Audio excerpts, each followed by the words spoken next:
All right. Welcome in. Exciting. This is the new show format for Dynasty Savvy, episode 1.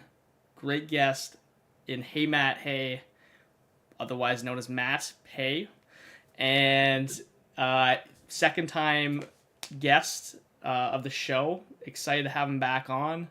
Thought we could. I thought he'd be a good fit for the first episode of what we're calling, at least for now, Dynasty Showdown. And it's going to be pretty fitting because we're going to be playing some games here. I'm basically going to host, and Matt and Dan are going to, battle it out with our various games or tricks up my sleeve, whatever might be in store for them today. We're going to see, I don't know, what is it? Who wins the Dynasty Showdown? Is that what we're gonna call it? So, that sounds great. Yeah, it should be a lot of fun. Basically, each show is gonna be a little different. No episode is gonna be the same. Today we got 4 or 5 different segments planned, and they are pretty much a mystery to these guys right now. So, those of you watching at home, you're gonna be just as involved as these guys when it comes to guessing players or whatever it might be asked of them to do. So it should be a lot of fun, even if you're not Matt, who's our guest today. And if you have any guesses in like the live chat, the YouTube comments, make sure you put your guesses in there if it applies. But Matt, glad to have you here. How is it going? First of all. Good to be back, guys. Good to be back. This is a great new format. I think everyone listening in and viewers out there, you're gonna love this. Get in the comments, engage with us, send me the right answers, send nothing to Dan. I'm coming in planning to just mop the floor with Dan today, and I can't wait for it. It's gonna be great.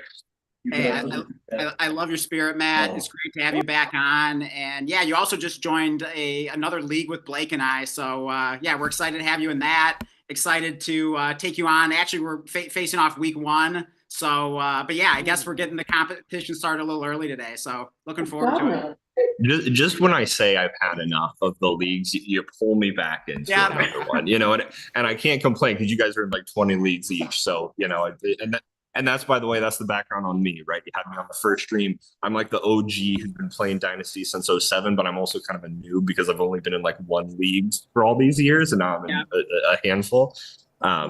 So it's been fun, and I enjoy being in leagues with you guys. And it was too good of a team for me to pass it up, despite not having the 26th first, I would say. So yeah, it's a pretty fun team. There's a lot of exciting, a lot of good rookies on there. So should be fun. We've already been in trade negotiations, trying to figure something out. I'm pretty happy with my team, but Matt, when a new owner joins and they haven't picked their team, especially when I'm the new owner, like when I've orphaned something, I'm just like ready to just flip everything out. So, I mean, you do have a lot of players that you could probably be pretty happy with, which is kind of a rarity to an orphan. So I'm interested to see who you trade. It's a rare orphan. I'm happy to have it. It's I will say I just got absolutely blown up by messages the moment I officially joined the league, which is a testament to a great league, right? So it'll be fun getting the lay of the land. And yeah, I'm definitely gonna make some deals. So yeah, should be fun. And hey, man, maybe there's, I don't know, yeah, maybe next time you're on, we're out here. I mean, Dan and I, we've had a few different live trade negotiations, and we've gotten, like, people, what was it, the 3-way trade? I don't know if you caught that one stream, like, Reed and Randy were on live stream, and they negotiated out a 3-way trade where I was, like, the mediator, and I was, like, when things weren't like, going is right, this fair? Yeah, I was like, whoa, you were whoa, like, whoa. Well. Yeah, I was like, whoa, how are you getting something on top? Like, that makes no sense. Okay, you gotta give this up, and it worked. It took probably at least 20 minutes, but it was pretty good.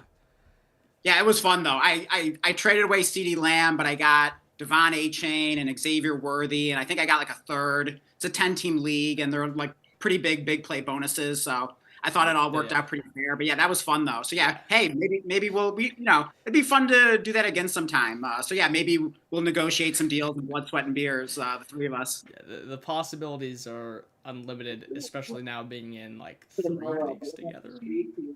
No doubt. I mean, Blake, we had the startings of something kind of interesting around Tet, and then I just swung for the fences and shot Dan something like, let me get Jaden Daniels from you, as one does when you join a league. Just give me your Jaden Daniels. Give me your best player. So yeah. That was not the message I was expecting, but hey, I admire you for just going for it, Matt. I mean, like you gotta shoot your shot. So I respect shoot your shot. Shoot your shot. I agree with that.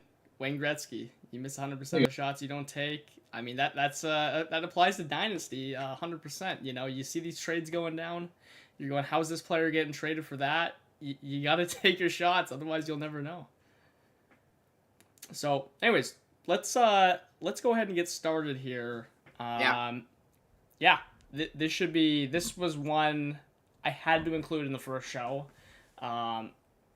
I think it's gonna be a lot of fun hearing the results, and I can see this being kind of one that we bring back in the future. But this segment is called the Price is Right, and we're gonna find out if the price is actually right. Because what I'm gonna do is I'm going to give you guys some pretty important or relevant information. Maybe it's facts, stats, but I think most importantly, probably narrative about these players through their career, maybe what their age is or around what their age is. Are they in their peak or have they been falling off? Things along of that nature. You're going to tell me based off everything you hear. There's no, I don't know. I mean, we're still going to make it a game, but like, don't get too caught up in maybe in one thing or another. Use all the information available to you. Don't try to guess what player it is. Try to give me a price, and if you're kind of having a hard time, a player pops up to mind and you can't help it, and you think that player might be in the value range, then you can use that player if that best describes how valuable they think they are, because we're going to see who can get closer. We're going to do 2 different players for this segment, all right? Okay, so yeah, we're guessing values. We're not guessing player names, correct? Yeah, exactly. Now, yeah, if you feel more comfortable, unless the value is in the form of a player name for saying it's similar. Yeah, I'm completely open to you guys using player names if that's the best way to describe the value. Okay, but the point is we don't have to guess the exact player that you're describing. Exactly. The point isn't to guess the player though. Yeah. Yeah. To guess value. Okay.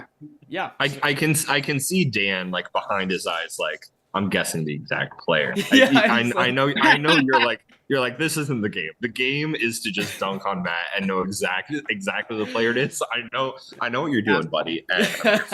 You're on to me, Matt. Yeah. Hey, 0. You guys are completely in the dark. I'm excited to see how I think you guys are probably gonna do better than not on this, honestly. But this is the first time, so we'll certainly see. And if you guys are doing too good, next time we'll have to make it a little more tricky. But our first player, and this is also, by the way, a great one for like the audience at home to like try to guess. They can try to guess who it is or their value. Yeah. Player 1 though is a quarterback. Okay, now I've tried to refrain from putting stats in this one, especially because of the quarterback position. I'm going to give you an age range because in case you know your quarterback ages. I know. I thought it would be my internet. Hey, Blake, you just like froze for like 5 seconds. So what was the? Can you just rewind a little bit? Yes, I'll just start back. It's player 1 is a quarterback. Yeah. They are in the range of age 29 to 32. Okay. All right. And their best season in fantasy was prior to COVID-19 outbreak. I thought that would be a hilarious way to put it. Oh, God. So we're looking at pre-2019 as their best fantasy season. Mm-hmm. And this player also, this quarterback, does not have a top 10 points per game season since 2022. That is, I cannot give you any more information. Mahomes. It's got to be Mahomes. Well, that's your guess? Yeah. Okay. Dan? All right, so I'm trying to guess what the value of this player is. So, right? Yeah. I value this 30s. player as Patrick Mahomes. Okay. That was like a very like you just like what are you just thinking like you heard age 30 or something? You're like, yeah, Patrick Mahomes. Well, no, I mean he's had a couple rough seasons. Okay. Yeah, 23 and 24, he was like QB, what, 11, 10 range. 22, he was fire, you know? Yeah. Okay. I'm thinking, I mean, the name that came to mind for me, I don't know if it exactly fits the age, but I'm hoping it does, is kind of like a Justin Herbert. And so I'm thinking maybe it's someone in that kind of value range, because you wouldn't expect a player like that to be worth a lot if it's been that long since they really have been elite. But I'm kind of guessing that, you're kind of going for the unexpected here. So, I'm going to say that just for fun, that somehow this player is worth like, 2 firsts, let's say. Okay. Well, for the audience at home, Matt was correct. He was Let's spot go. on. he knew It was Patrick Mahomes, exactly? It was in fact Patrick Mahomes. Oh my lord! Look at that. I was trying to be like sneaky of how to state Patrick Mahomes' career without like giving it completely away. All right, so that's 1,000 points. So it's 1,000 to 0. This is a great start. That was, but what Great I will start. Good night, say, everybody. I mean, my God, Matt, first time up at bat, you knock it out of the park. I am gonna have to rework that. I don't think you're gonna get player 2 that easily. Like, Matt, you broke Blake's game. You broke the game already. It's a Nice George going. Costanza. George Costanza. I'm out on a high note. Yeah, exactly. Good night, everybody. Yeah, I did want to start a little bit easier with the quarterback position. We know that it was limited, and I feel like maybe the age is important for knowing what their dynasty value might be. What I originally was gonna say was just like they're 30 or older. Maybe that would have thrown you off a little more. I have no idea. I was hoping Matt Stafford and stuff could get in the mix, but great guess. And I don't know how we're doing the point system on this one because Dan's guess also was pretty correct. I don't know exactly what Mahomes' value is. He's like, because are people trading Who's 2 actually firsts for paying him? like 3 firsts Yeah, for no Mahomes? one's like trading more than 2 firsts for him. Yeah, But like, I don't know if the owner is like accepting 2 firsts for him. Is that accurate? Well, I think so- Mahomes is just one of those really hard players, where it's like you're not getting 3 firsts, but you're not selling them for 2. So yeah. Yeah, we're so, gonna I don't know. we're gonna give you a guess- half point for that one, Dan, just because Okay. he literally got the player, and All right. I mean he was spot on. We'll give you half point for that one. I will keep track. Or do you want to do this? You want to just say, like, I get a point because I was, like, close enough in the range, but then maybe Matt gets a bonus point for getting the exact player. So it'd be like, Matt 2, me 1. yeah, bonus 5. Yeah. Bonus 5 points. Yeah. Bonus 5 that's right. Right. I like. He got the. Maybe that's the thing we got to do for this game. If you can get the actual player, it's a bonus point. Maybe that's what we need to do. Okay, so we're saying 2 to 1 here. We'll Matt's say- in the lead. We'll say 2 to 1. This one's gonna be a little Okay. more tricky, though. I do think someone might be able to guess this player, especially of someone watching at home. Player 2 is a wide receiver. They will be going into their age 28 season, meaning they are currently 27. Mm-hmm. They have pretty solid draft capital. I'm not going to disclose what pick they were, but they were a really good prospect coming out. I guess I could say is they were not like an absolute animal coming out. They were not like a Jamar Chase level prospect. That is where I'll leave that at. I will give you where their wide receiver finishes from 2021 through 2023, though. And in 2021, they were the wide receiver 15. Next year, wide receiver 23. And then in 2023, back to wide receiver 15. This player since had an injury-plagued season, and there was other factors which may have led to some value decrease. I guess, like, who do you think this might be is kind of what this is turning into, but who if you can't think of the player, also give me the value range, if you can't guess. One question, Blake. Is that points per game or total points on the season for those finishes that you named? That was total points. Total points. Okay. Yeah, because you mentioned some injuries. So, I mean, I didn't include their 2024 points. Yeah. So, I mean, they did finish outside the top 30 receivers, though. Okay. So be careful. But yeah, I mean, looking at the list. probably a pretty good receiver. So you said they're 27 right now. I'm gonna guess. I don't know. That's kind of a interesting like age range. I don't know if like a ton of players.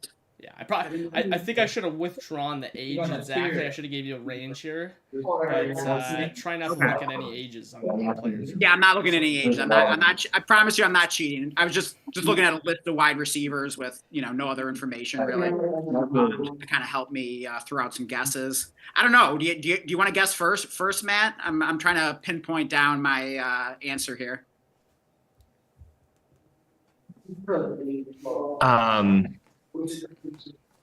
Okay. They were wide receiver 15, 13, 15. Was that what I got? 23, 15. Oh, 23. Yes. Well, that changes everything. And they're 27 now, going to be 28 this year. I think I have a guess. Okay. And they had a bad. Do you want? I have one too. You want to say it on 3 together? Okay, sure. 1, 2, 3. Michael DK Pittman. Metcalf. Ooh, okay. 2 really good guesses. 2 really good guesses. Because you both put player names out there. Do you want to lock in like that player value, what they're at right now, or do you want to take try and meet in the middle of where you guys are both at, or anything, and hedge of like a price range? I'm gonna guess that they're only worth like kind of one of those situations where maybe the owner like wants a late first, but like no one really wants to pay it. So I'm kind of thinking they're more in that like second plus kind of range. Okay. I was gonna say late first was my. Okay. So you guys want to lock in late first and sounds like fake first, Dan? Yeah, I'll say a fake first. So basically a second plus. Okay. So the receiver is Michael Pittman. Oh, look at that. Now, I was thinking There he is. Brandon Ayuk. Don't call it a comeback. Yeah, I was thinking Brandon Ayuk might have been one of your guys' guesses there too. I should have probably withdrawn the injuries, but this is a learning one. This is why I want to see how you guys picked up on the hints. So for next time, I can get a little more tricky and make things a little more difficult. I think what kind of gave that away, not gave it away, but really helped me get the answer was the age. Like if you had made it more of a range, I think I probably would have guessed someone different. They're but that over 25. What do you guys think about that? Yeah, if you said between 25 and 30, that definitely would have made it more challenging. Noted. Yeah, would have made it harder. I think that's so interesting. It's Pittman. He's such an interesting character too. I mean, the whole Colts receiver room is just so interesting. We don't have to dive into that, but like, Pittman's an interesting one. I definitely wouldn't give a late first for him now that I know it's him. I like the Metcalf guess because that really like that spot on fit DK Metcalf. I mean the finishes, I don't think he was that high, but it's funny you would think in your head DK Metcalf has been better than Michael Pittman the last 3 years, but honestly, like, I mean I don't have DKs off the top of my head, but like certainly Michael Pittman has been better the past 3 seasons, and they both had a pretty rough 2024. So that's pretty interesting. Like he is, in fact, like that's why I brought him on here. I don't know what to do with Michael Pittman. I really liked him going last year, which was, I mean, I want to say it was still bad process of how I got there, but at the same time, like he was dealing with sciatic pain. He actually had like basically like a broken spine. Like I don't know exactly what they were calling it, but something in his spine was I don't know, they were calling it a fracture. A fractured spine is basically what they were calling it. So I mean, how he was even playing without a surgery, I have no idea. He's got that dog in him clearly. If this team can get better quarterback play, like, can we get a wide receiver 15 season again? He did that with Gardner Minshew in AR, by the way, in 2023. So, wow. I mean, yeah, and he's definitely someone who's just been like left for dead that like no one even cares about. Like, I mean, you almost like forget he's even playing in the NFL. You rarely see him like moved, traded in dynasty leagues. So yeah, I mean, he might actually be kind of a sneaky buy low guy if you just need some like cheap production. Also, Blake, to answer your question about DK Metcalf's finishes over what you wanted, 21 to 23. Yeah. It was wide receiver 14, 16. And 21. Okay, so right in the same realm. Actually, that's way better than I thought. I thought it was going to be right there. Yeah, I thought it was going to be worse the last couple of years. Do you know why you probably thought it was going to be worse? Because I bet if you looked at points per game, it probably would be a lot worse. But because DK Metcalf, I don't think he misses too many games, so he probably finishes higher in like total points versus points per game. Which is probably the same thing with Pittman until this past year for both guys. But I mean, Michael Pittman's been a guy that there are some players where everyone's just out on, and I'm like, yeah, they're probably right, and I kind of just get brainwashed. Does that at all describe you guys, or do you have a firm stance on Michael Pittman? I can't say I really have like a firm stance on him. I mean, honestly, he's probably someone that's been like kind of off my radar that even I have just kind of forgotten about. And, you know, I'm thinking about like, I mean, you and I are thinking about Dynasty all the time, and we rarely ever talk about Michael Pittman. I mean, he's just a guy like we don't discuss. So like, I might have to give some more thought to him. You said he's just a guy. You called him a jag without calling him a jag, right there, Dan. No, I think it's so interesting, like with Dynasty, because so many of these wide receiver twos. I mean, but not like almost not a wide receiver two with some of those finishes, but it's just, you know, they call the NFL not for long, and it's like you get some of these injuries where you get back weird stuff. It just sometimes you just don't end up coming back from that, and then you've got Josh Downs who. You know, I keep trying to buy from Seb in all these leagues because I think his stats are just amazing. Yeah, I gave up on that, but love Downs, and then Tyler Warren's there. So it's like with all the other targets and the terrible QB play, it's just what is there to like? Like, yeah, he did that before, but it's like, he's getting to that age and he's not elite. And I think when you get to your late 20s into 30s, you need to be an elite receiver to like keep it rolling. You know, he's no AJ Brown kind of situation. So right. Fascinating case with him. I mean, 3 really good seasons and then just like an abysmal one. And that says a lot. By the way, I forgot to clarify. Most of our stuff is going to be focused around dynasty values and things of that aspect for this show. Every show will kind of have a different theme potentially. But yeah, that's why we're pressing on these values. But yeah, you know, the 15, 23, and 15th finished receiver. You have one down year because of injuries and bad quarterback play, and no one cares about you. I mean, it's rip Michael Pittman, man. I mean, and honestly, like I was gonna say, like, okay, you know, I probably wouldn't mind buying him for like a second, like if I needed some cheap production. But like, I don't know, like I mean, even that doesn't feel amazing. Like I hate to say it, but like I think it almost has to be like a fake second. Like, can I give you like 2/3 and some like roster clogger on my bench? Like I can get behind that. I think those wide receivers, once you get past a certain tier of like that whole tier of like the Addisons, the Pickens, the JMOs, like once you get past that tier, it's such a commodity at that point. You know, I just like buying those guys is so hard because you probably have others that are kind of in that like huge tier of just like wide receiver 3-4s that like why even buy one? You know, exactly what I always think, especially if the owner wants a certain price that's like just not like even their price or like a realistic cash out price. Like you would never get that if you own them, for example. Yeah, there's just like 30 dudes in the same realm. Some are going to be better, some are going to be a little bit worse. There's way too many receivers to pick from. Then you get rookies incoming. There are a lot of receivers in that zone. You'll get like a manager be like, oh no, I need an early second for Michael Pittman, and it's just like, come on, man. And it's like why would I do that? I can just buy like Calvin Ridley for like, you know, a late second or like, you know, an early third and a throw in or, you know, something like that. So there's a lot of options out there. Yeah. For sure. I think that's where it's like at that point it's like just buying one of the bets, like not go for these like mid-age mid-tier guys, you know. But I do think this season could be the season where you have like a Ridley, a Stephon Diggs, or like someone of that caliber just like take off and not be like the wide receiver one, but really be in that top tier. You know, I think we all got like just kind of indoctrinated into this like, oh well, it's Chase, it's Amon-Ra, it's Jefferson, it's at the top last year, and I just feel like there could be some wild cards this year. I don't know why. That's just I mean, remember no data to back that up. Do you remember like the like great Cooper Kupp season, like where that kind of like came out of nowhere? Where was that like Stafford's like first year or whatever?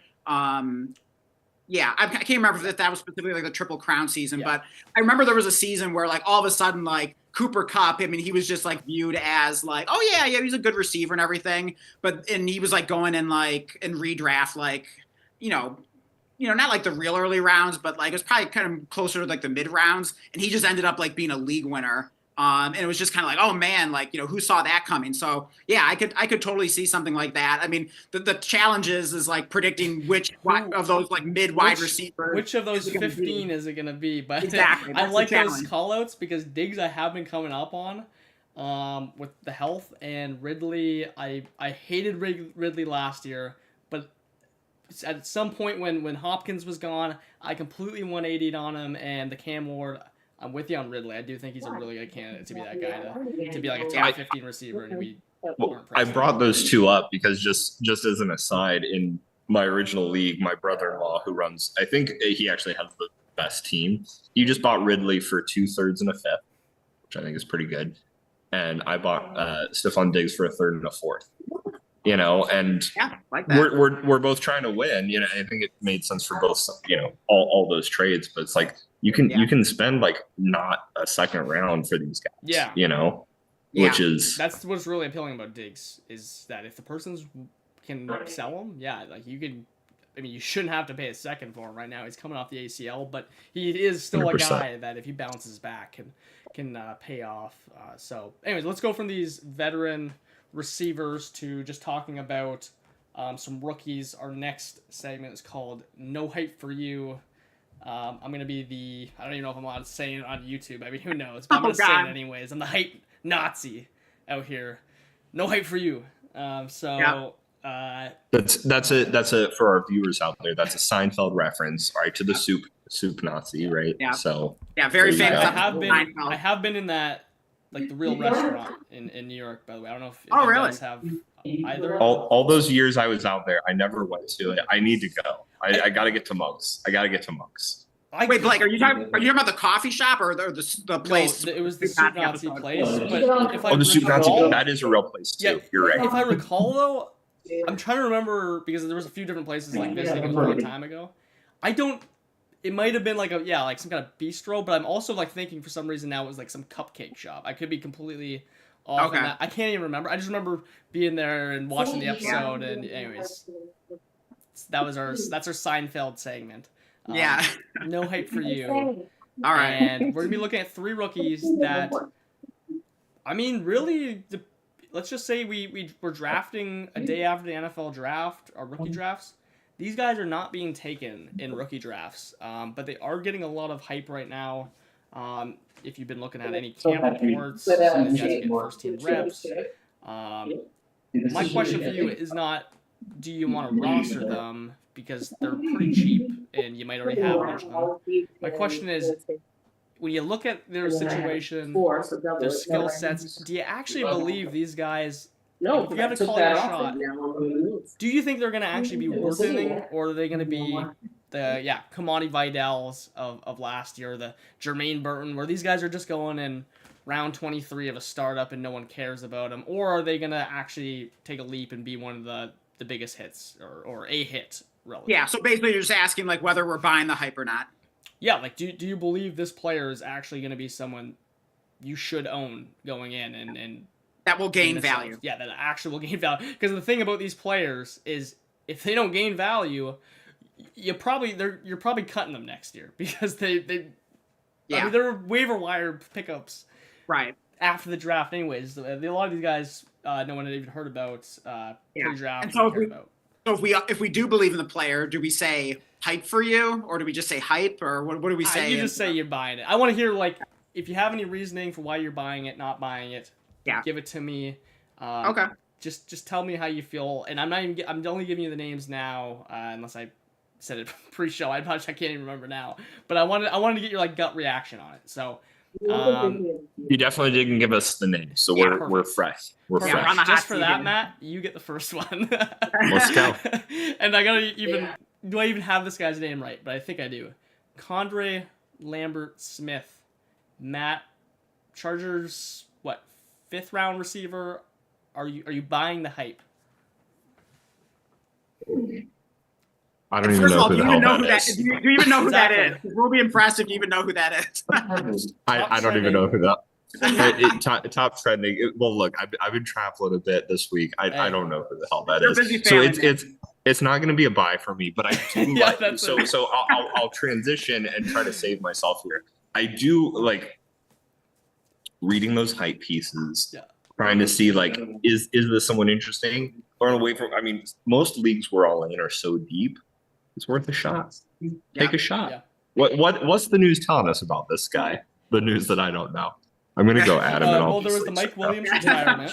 That was a big one. The Mike Williams retirement, and then this guy, he has been. Get him out of here. There's been a ton of good clips of this guy basically just mossing people in one-on-ones and team training. Kind of was a little bit of an interesting prospect, but yeah, only had that 5th round capital. He kind of just looks good. I'm not gonna lie. That's really all I have to say about him. I'll save my comments for after. If you're just like looking at these stupid training camp one-on-one stuff, he kind of looks like he's Mike Williams Jr. or something. It looks pretty wicked. It might be the dreads. I don't know. I'll say this. Just to all right, so I'm out on this guy. I'm also out on the news, okay, but I'm out on this guy purely because I don't know him. No, but I will say I think I've fallen into this trap in prior years where I do over rotate, well, which we all do because we're all obsessed with this stuff. I've over rotated on the hype pieces, like I even think like last year, like in the 4th round, we used to in the original league, we'd do our draft like too late, but there would be news out at that point. And like early Patriots camp last year, Javon Baker was like, oh my God, Javon Baker, he's making these acrobatic catches. Mm-hmm. I mean, then dude was just a big pile of poop. I mean, he just came out there and did nothing, and so I think of Javon Baker a lot of times, lesson learned. This guy's probably another, and statistically, like if you're looking at our rookie picks or even waiver wires are picking up, I mean, the hit rate is just astronomically low, but you've got to make, if you have room, you've got to try to grab those people because you never know who's going to be the next. Remember that 1 year Kyron Williams just like took off and people got him on the waiver wire and now he's worth 1st round pick, but insane. Oh yeah. So 100%. Yeah, you gotta pan for the gold, but ultimately it sounds like you're saying no hype for you, Matt. No hype for me. No hype for me. Yeah. Dan, what do you think? KLS. That's what I'm calling him now because he's got a long name. Yeah, so he's got a nickname now. So it sounds like he must already have some hype if he's got the nickname already. I'm nicknaming that off the hype. Okay. Were you seeing that abbreviation on Twitter? Weren't a lot of people saying KLS? I don't. Oh, okay. I'm making that up. I don't even remember exactly what his name is. I think it's Connor. Sorry. I know I went on like a huge soapbox there, but I just want to say if he's being called KLS now, that changes everything for guys. I mean, that's like this is. First, though. This is LaDainian Tomlinson. This is an LT. This take anything. Everyone out there, if you're listening live or listening later, disregard everything I just said for the last 2 minutes. Hey. This guy is a buy. He's got acronyms, and that's all you need in this. 100%. You're gonna love our next guy then, because this guy actually is getting acronym names. But Dan, I'll let KLS. You buying the hype? Yes or no? Well, I mean, I have no clue whether he's actually going to become anything. He does look good. I remember like just watching his college highlights on YouTube. It's like, oh yeah, this guy looks like he can play. I mean, who knows? I'm not like watching like real tape or anything, but definitely looks like a fun player. He's actually getting compared to CeeDee Lamb just like stylistically. Obviously, he's nowhere near the prospect level of CeeDee Lamb. Maybe it's the dreads. So yeah, will he ever become anything? Like to Matt's point, odds are no, absolutely not. But yeah, you still want to pick up a few shares of him just to kind of see if maybe get lucky, you get the next Puka Nacua. But yeah, I'll buy it in this sense. His value is probably only going to go up if he continues looking good in camp, if he has a good preseason game. Also, the Chargers, I believe, play on primetime week 1 against the Chiefs. So if he looks good out there at all, if he's one of the starting 3 receivers and he just makes like one good catch or good play, you'll be able to sell him for a profit. So I am buying the hype, at least, in the short term before I sell him, and get off before people realize that he's probably nothing. Yeah, you know what? I'm generally pretty, I don't want to say picky, but like pretty realistic about these rookies and these absolute darts. honestly, like when the Mike Williams news hit, like that was kind of what was like. I just didn't care about this guy because Mike Williams existed. He was going to be running some routes, stealing it from a 5th-round rookie, and Quentin Johnston in the mix, and Trey Harris, another rookie. Yeah. But KLS does hit KLS. He does hit something that I do like, and it's that he had a. I mean, I like Trey Harris, but he also is this kind of like, I don't know, I want to say like volatile. He does feel like a volatile prospect where this guy could be like complete boom or bust. And if this KLS, if he is any good as the hype is, I mean, there's just a lot of room in that. It's just Lad. To me, it's just Lad. Trey Harris could be something. He might not be. We know what QJ is for the most part. He probably plays a role on the team, but he's not someone that can stop. I mean, we just saw with Lad. He's not going to stop anyone from coming up and being a big target. So I will say, somehow, some way, I am actually buying that KLS will be like worth something next year, more than he even is right now. And the hype, he's probably worth like a 4th right now or some kind of future 4th. Mm-hmm. I'm going to actually buy it in this case because I do think there's room for a player, and I love that basically his one piece of competition, the receiver room, is actually a fellow rookie. Yeah. Well, I'll jump on the bandwagon. I'm not switching my vote here since I think we're voting, but wait, no, I already did. Because of the acronym, I'm all in too. And what I will say to back up Blake's point is I've never been a Trey Harris believer. Like, I think get him at a decent price mid-second, you got to pull the trigger because he's tied to Justin Herbert and all that stuff. But I've never really liked him that much as a prospect, just to be an elite receiver. Like, I think he's a field stretcher, but I think he's not gonna. Anyway, I don't think he's got Quentin Johnston. Like, I think he was just a volume guy last year. I think we saw who he really was. So to your point, Blake, I think Lad is always going to be a thing, but he's always going to be the possession guy, and there might be if what is his acronym? If KLS. You can line up outside, KLS on the outside. He can look. So this is going to be one of those rare. Like, I actually think he's got a route, and I'm going to buy into it. So let's move on to another acronym. Yeah. Hey, by the way, Blake, you mentioned before the show that you wanted to keep the game about an hour. I don't know how long we've been at it now, but I'm guessing we're probably on pace to go well over that. So just wanted to give you a heads up there. Okay, I'll try to refresh it, give you guys a time update how we're doing, but just for reference. Let me restart. Let's see what this time. 37 minutes. So let's all right. Well, we can improve. Just letting you know, if man. You needed some KLS hype, though. I mean, you came to the right place. Hey, I mean, I love the deep sleepers. I could talk about the KLSs of the world all day. The JCMs. I'm all about it. That's our next player, JCM. I love it. Corey Cross-Gamer. I knew it. I knew it was JCM. I do know this person, by the way. I knew it was JCM. Austin Eckler. Actually, by the way, it was first team 2-minute drill reps. Is what it was. It wasn't first team 2-minute drill reps. Austin Eckler had a rest day. Okay. So, hey, man. I mean, he's first team reps, man. Those are being tossed around. Right. I mean, right. I was saying, like, it seems like they're getting them. first team reps like candy. It's just like, everyone's getting them, but yeah. You get a first team rep. Exactly. Rep. So, exactly. Corey Krosky, Merritt, Matt, are you buying it at all? I'm a huge buy on JCM, and we'll make him an acronym too. I just think you're tied to Jaden Daniels, who's obviously an elite player that Dan's about to trade to me in that league I just joined with you guys. He's tied to Jaden Daniels. He's Brian Robinson has always been a poser, and then Eckler's aging out. There's no one there, and I think the next level of our obsession with this, Dan, by the way, you're like, I've watched some tape. Like, I think we start watching tape. I think we fast forward this thing a couple of years, and we're all just like watching tape, and this is getting like way too intense. I think that's the path we're on, but I'm here for it. But I've seen some highlights of JCM. And which highlights are also like, as far as like watching actual tape is bad process because you just see where they didn't do good. 100%, 100%, but I still do it. Me too, because we don't have time to watch the full tape. Exactly. But I've seen the highlights and I liked him. One startup I got him, but I was super happy. It was like kind of like super late for getting him. I thought he was a great dart throw for the. So I'm a full buy. Sorry, that was. Yeah. And by the way, Matt, just making sure I heard you correctly. Did you call Brian Robinson a poser? Because if so, that's pretty hilarious. Yeah, I did call him a poser. Hey, and listen, I know I can't even remember the last time I heard someone call someone a poser. Like that's hilarious. Like that's such a old school term. I love it. So, yeah, look, you know what? And like, listen, this channel is taking off, and there could be a moment where Brian Robinson is actually going back and listening to some of the old streams. Brian, if you're listening to this, I meant every word, man. You are a poser, and you're done. You're washed. Like, oh man.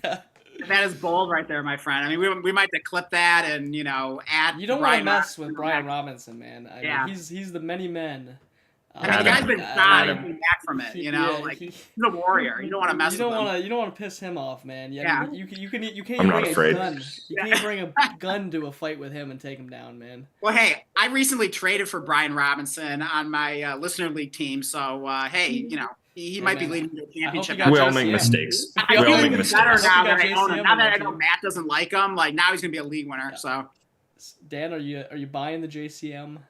Oh, 100%. I mean, I've been on big on JCM from the very start.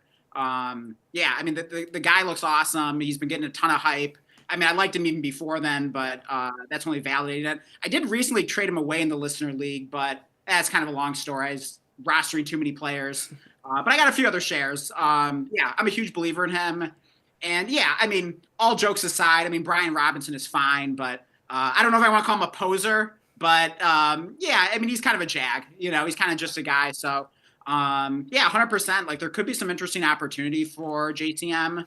Eckler's old. I mean, it's if you're ranking backfields in the NFL, I got to think the Commanders are probably like near the bottom of it. So it's probably the best situation he could go to in terms of having the ability to climb up a depth chart. Yeah, as a 7th round back, and I mean that's kind of why I'm actually going to buy the hype as well on this one, even though it feels really unlikely. As a 7th round running back, that's like 24. If you actually look at his story, he tore his ACL and was like transferring, but like you guys, I watched the highlights. I saw his name thrown out very early in the process, and I was looking, I was like, how is this guy not being talked about at all? Then I heard his backstory, and it made sense of why no one cared about him. So for that reason, though, I've been picking him up. I messed up quite a few waivers, free agent waivers. So I don't have as much of him as I'd like, but I do have like at least 3 shares or something. And I mean, like, look, he's probably not gonna work out. I'm still gonna be willing to say, if he's gonna ever work out, it's gonna be in this Commander's backfield. Because Brian Robinson probably is a poser. I've never hated him, but if there is someone that a Jacory or a JCM could take over, it's probably a Brian Robinson and Austin Eckler. You know what? Brian Robinson always gets hurt anyways. He doesn't even need to even stink. And Eckler has been having some injury issues, so I do think it's a good backfield to land in. For that reason, I'm in. Yeah, and also, I mean, he just looks explosive. Like if you watch his highlights, I mean, he kind of jumps off the screen. I mean. If you just showed me this player's highlights and didn't tell me who it was, I'd probably be like, oh yeah, this guy was probably taken in the 3rd round in NFL draft. What? 7th round? It seems crazy. So he is an exciting player, very explosive. Here's the thing. I think here's the thing with this. I know we've talked a lot about this guy, but I think for any player that you're taking in a late round or spending fab on, it needs to be someone that you could see elevating to a big role, because I'm looking at rankings here, and it's like, here's an example. Woody Marks, right, is ranked ahead of, at least on Keep Trade Cut, by almost 200 points higher than JCM, right? But and no shade on Woody Marks, I won't call him a poser, but over there. right, but listen, and especially in full PPR, he could get some pass catching work. He could be kind of an Eckler guy, but anyways, I view him as more of a scat back. Yeah. That I'd rather take the dice roll on a JCM that could be a 3-down workhorse back. That's my point there. Is I think on those dart throws, you try to find people that could actually be, elevate themselves, to be a big 3-down back or top wide receiver. I guess the question is, can JCM catch the ball? I can't he actually can that offhand. Yeah, maybe didn't have. I did hear some supporting things that he actually probably can, even if he didn't have a great receiving profile. So I do think it's not completely out of the question that he can catch. But it sounds like we're all in on JCM. We'll do our final one quick. Dan, I don't know. Probably everyone knows how we stand on this guy. I'm also gonna give this guy a. I'm blanking here all of a sudden. What are we calling it? JCM. He's gonna be OG. Oronde Gadsden. Oh, I love it. I love it. Yeah, I think everyone knows my feelings pretty well on him. 100% buying the hype. Yeah. I believe he had like the best college production over the course of his career compared to like all the other rookie tight ends in this class. Yeah. Other than Fannin, okay. Fannin was no one's. But Fannin's playing at Bowling Green. Like, come on. No one's beating Fannin's production profile. That was insane. But I'd have to look at it, but maybe it's excluding him because like he didn't play at like a major school or whatever. But yeah, no, Fannin was. I mean, that was like Hall of Fame college levels of yeah, sorry, I missed who were. Are we talking about Arroyo? We're talking about OG. Oronde Gadsden. Gadsden, okay. Yeah, Chargers tight end. So yeah. Sorry, I was looking at. I think Seb posted in the comments. Oh, okay. Yeah. Oh, yeah. I get distracted all the time with the sleeper notifications during streams, but yeah, love Gadsden. I mean, he's another guy that just jumps off the screen. Like, there's one highlight of him where he just like stops at a dime and like the defender just like goes on skates, and it's just like, holy crap! Like, I mean, you just don't see tight ends like making moves like that. So like, I'm really excited about him. Quickly getting a ton of hype. The tight ends coach who coached Darren Waller and what was it like? Can't remember if it was the Raiders or the Ravens, but who coached Darren Waller previously, comparing Gadsden to Darren Waller. So yeah, 100%. Like, I would not be surprised if he made some big noises of rookie. I mean, I have, I believe, 11 shares of him in my 14 Dynasty leagues. So yeah, it's safe to say I'm all in on Oronde Gadsden. Absolutely. I mean, Matt, do you have 11 shares of Oronde? I definitely don't. I think I've won. But I am a fan. I had seen some news on it. I think any tight end, rookie tight end, 5th rounder. Who knows? You know, and you also, I think the thing with someone like him, like these late round tight ends, we're talking 4th, 5th, 6th rounders, maybe 7th round. But like, for those kind of guys, you got to be willing to wait, because I think we've gotten spoiled in past years with some of these, at least elite tight ends, Laporta, Bowers, they come out and just crush it. But historically, tight ends take a few years to marinate, you know, and so you got to have the space to like let that one simmer, whether you have taxi squads or not. But yeah, I think he's someone that's an easy buy of just, you know, sit him in the taxi squad, let him marinate a little bit, and might turn into the next A-Gate. Yeah. So, I guess the more relevant question might be like, right now, are you buying him on the way up? Because I mean, the hype has already started. So like, you're not getting him cheap. I mean, I bought 1 share recently. I mean, most of my shares came from just like drafting them or getting them for fab. But I did buy 1 share recently where I really overpaid. I'm embarrassed to even share it, although I did on a previous stream. You gotta say it. You gotta say it. It's on a rebuilding team. But I guess this underscores my belief in Gadsden. I sent Evan Ingram for Oronde Gadsden in a, can't remember if it was like a 3rd or 4th in like 28. So I believe in him. So, you know, odds are that is not going to age well, but I believe that it will. So I'm all in. But if it's full rebuild, like, yeah, you know, there's something to be said for that. I'm a big Ingram fan, at least the next year or two. But if you're rebuilding, I mean, you know, rebuild. Yeah, I mean, I probably could have waited and got more, but I don't know. It was during this period where I was starting to like have some get some bad gut feeling about Evan Ingram. I think I've kind of come off that a little bit. I still have a couple shares of Ingram, and yeah, he should be really good this year, but I don't know. I was just kind of having a period of doubt with him, and saw an opportunity to get another Gadsden share, and I just couldn't resist. If you're getting cold feet, send some offers my way. I got a couple of Oronde Gadsdens I can send you. All right. But what I will say to add in here, let's go 14 for 14. Yeah. Hey, Matt, do not don't tempt me with a good time. Like, I will 100% do it. That's right. I know I can at least get you one Gadsden. I have a couple. But you know what? This is one where I actually think Matt brought up a really good point that I was going to bring up, and it's going to be why of this in this scenario we're talking about next year, in the next 365 days or next offseason. I do think it's like pretty unlikely. Like, unfortunately, unless there's like, I think the scenario is like both players get hurt ahead of them. I mean, like, Will Dissly is just the biggest freaking annoying blocker. He was getting time in Seattle and taking Noah Fant off the field.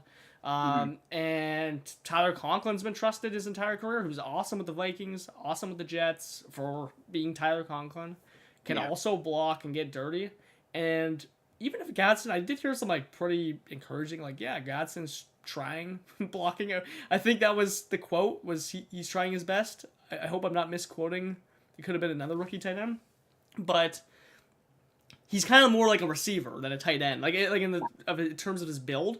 And I just find that very difficult to believe on a run heavy Chargers offense, where I think Matt's right with this time thing. Or he was just saying that as in general. We've been spoiled with all these big tight ends coming out of nowhere, or just like kind of surprising, the Laportas and even Tucker Kraft's coming out of nowhere. That if we're talking a 1 year window, I'm not going to buy it. But if we're going to give him his career, yeah, I can see it. So I'm absolutely buying Gadsden, though, to answer the question, because he's so cheap still. But he is a guy that, like, a year from now, if no one cares about him because Will Dissly and Tyler Conklin kept it on the field, if he shows enough flashes that, like, hey, he might actually be decent, like, I don't see why I wouldn't be buying a year from now. So, yeah. Should we move on? Let's see, do we have another name, or are we moving on to the next segment of the game here? That is all. We're going to, I was starting to come up with some Breaking Bad theme ones here for Matt. I just thought this one was funny. It's I don't even want to say it's like exactly Breaking Bad theme, because like this just feels like an accurate way to describe KTC's like ranking system. It's the KTC cartel is our next segment. And I don't know. There's something about KTC. I don't know if the cartel is the right way to put it. It's kind of like the board in Severance. If anyone's in the audience has watched Severance, it's just like a mystery. I don't know who's behind all this. I don't know what's going on, but like something weird's going on with this KTC ranking system. Some players are way higher or way lower than where they should be. Anyways, what we're going to be looking at with this KTC cartel is we're going to be looking at players that have one player that's went way up in value and one player that's went way down. Now, I'm not, we'll talk about their values once you guys guess them. Really the goal of this game is just to guess who the player was. And then we'll talk about the player.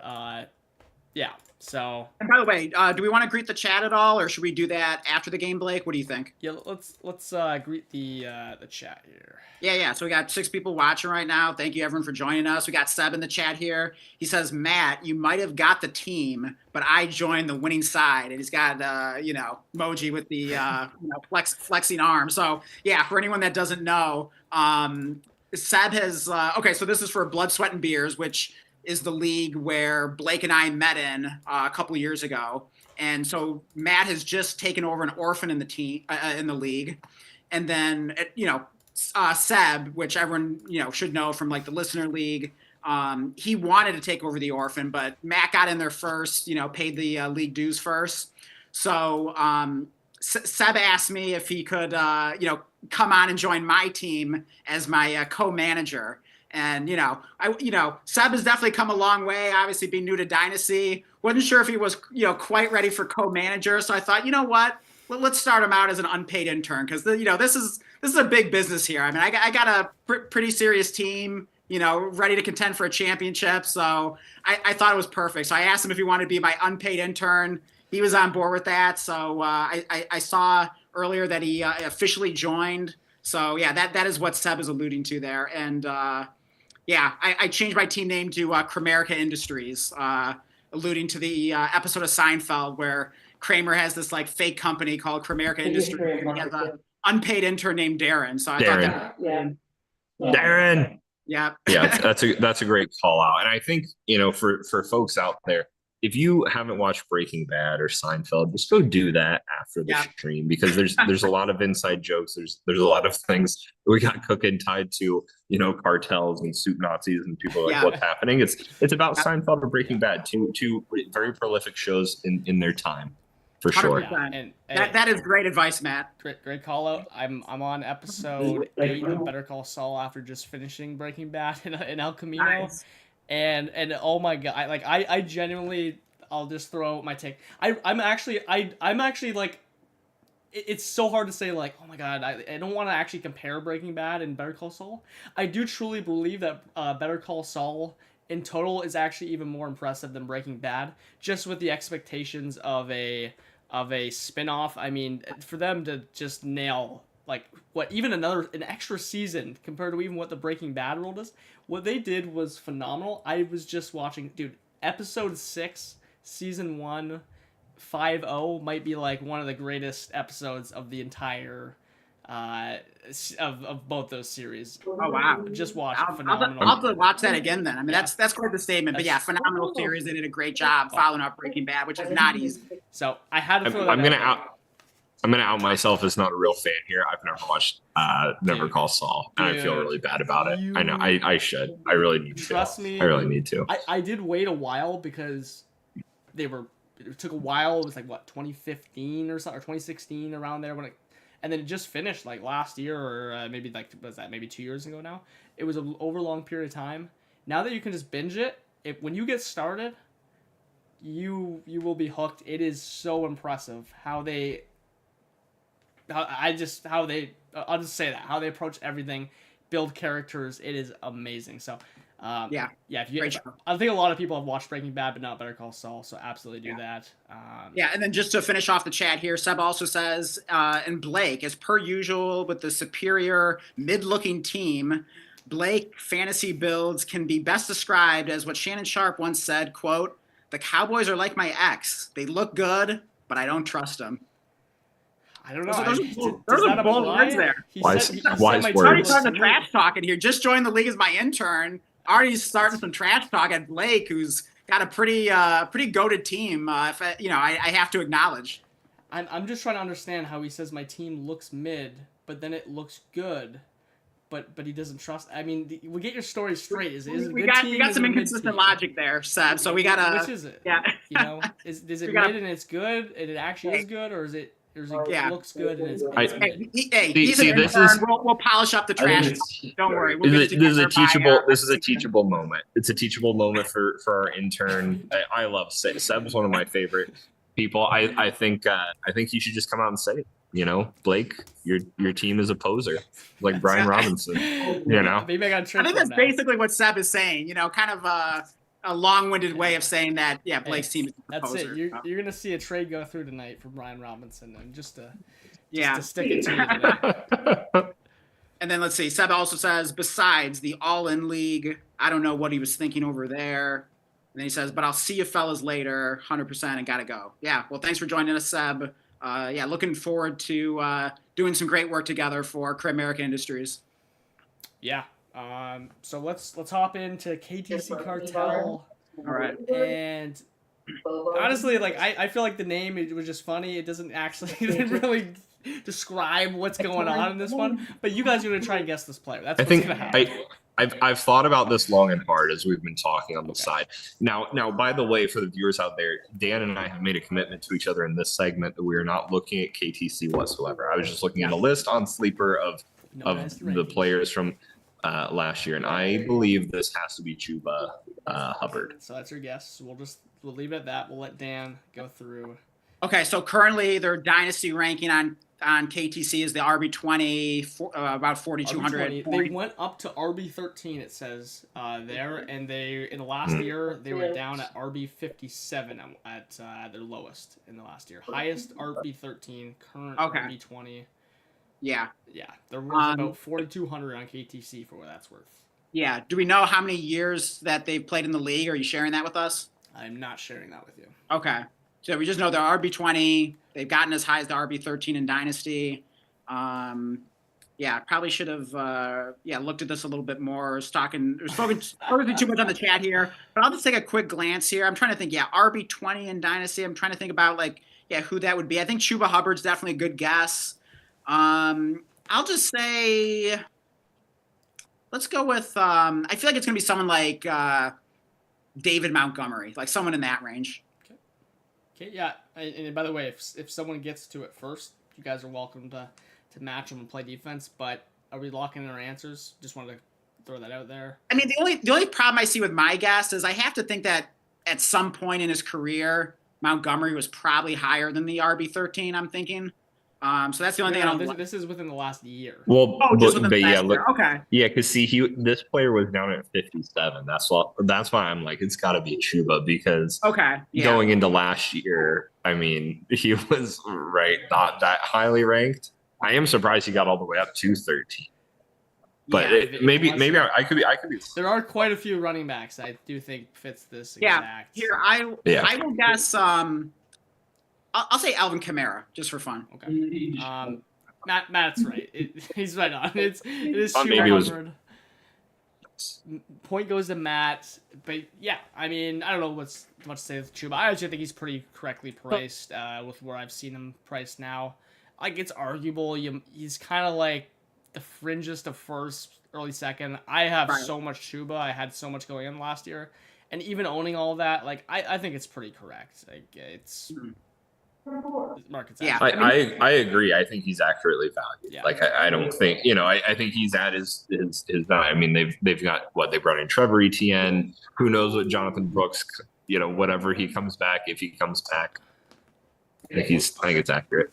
Yeah, I think he's a guy that you're thrilled to own if you're a contender. Like you have him locked into your starting lineup, either as RB2 or in your flex, and you feel great about it.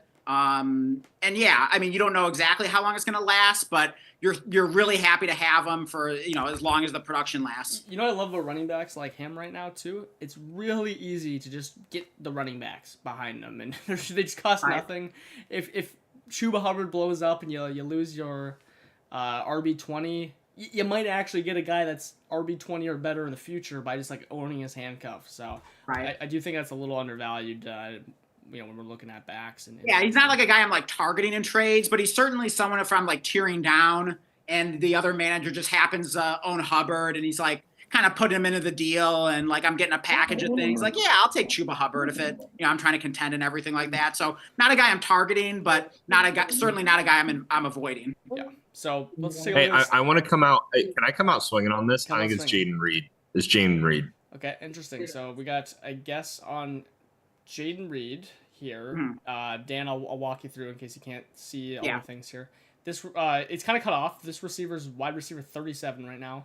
Okay. In the past year, his lowest was wide receiver 43. You can kind of see how his charts went for the audio listeners. He was at basically his highest, it looks like, from August to kind of between September and October. He spiked, and then it was just like it's just been like a downward fall to basically where we're at right now. I mean, that sounds exactly like Jaden Reed. I have a feeling Matt hit it like right in the head. So I'd love to guess something different, but unfortunately, I think Matt just nailed it. Okay, I will tell you, Dan. Matt is incorrect, though. That is a really good guess. This is not. I can't believe it. I thought for sure. Highest. This guy was at one point wide receiver 8, went down to wide receiver 4. Who else fits the bill here? Was it Chris Godwin? It is not Chris Godwin. That is also a good guess. Yeah. What about? I mean, I would guess Pittman, but I'm assuming you didn't choose him again since we talked about him earlier. So I will guess that. It's not Tyreek. It's not Tyreek. Is it? It is Tyreek Hill. It's Tyreek. It is Tyreek Hill. Wait, he's ranked the wide receiver. What right now? 37 right now. Tyreek Hill's the wide receiver 37. Good Lord, that seems crazy. Yeah. I get it, he's old, but like, my God, that's crazy. Well, I guess, yeah. What a drop off. I mean, this is how it happens. Yeah, I mean, I included him here because I genuinely have no idea what to do with him and Jalen Waddle. I don't want to touch either of them, though. The funny thing is, Tyreek Hill is a player in the range where I actually don't mind taking swings. I think the issue for me is I did just see his reception perception by Matt Harmon drop today. It actually looked pretty good, but outside of that, of seeing that today, I'm still worried that he's washed or on his way down. I think that's a risk. was the risk of I don't know. I mean, he's always in trouble, which I'm not gonna like factor in too much, but it's like every offseason he's doing something stupid. He had like I mean, he's been dealing with like that wrist injury. He says he's gonna be fine. It just feels like there's multiple factors. I think Jonnu Smith might be the thing to push me kind of towards the pro Tyreek thing. He's not that expensive, 8th round of a startup. But when like we were talking about earlier, once you get past the George Pickens and DK Metcalfs of the world, I mean, I can just say I'd rather have Devontae Adams, who I am pretty confident he's going to have at least 1 year in him, and he's cheaper. Yeah. I mean, they're both in the early 30s. Like, I don't really care the difference between 31 and 33. Yeah. But it does seem like with Tyreek Hill, it does seem difficult to get him off a manager without like a late first being involved. I mean, sometimes if it's like an early second and maybe a throw-in, you can get away with it. But it always seems like the price is a little higher. And I'm sure Devontae Adams' price has gone up a bit as we've gotten closer to the season. But at least early in the offseason, like, it felt like you could get Devontae Adams for like, basically like a mid-second or like, reasonable like future second. Whereas with Tyreek Hill was always like, it's like closer like a mid-first. So, yeah, I agree. I was just always interested in the cheaper option. I just never wanted to pay that premium for the difference when they're pretty similar.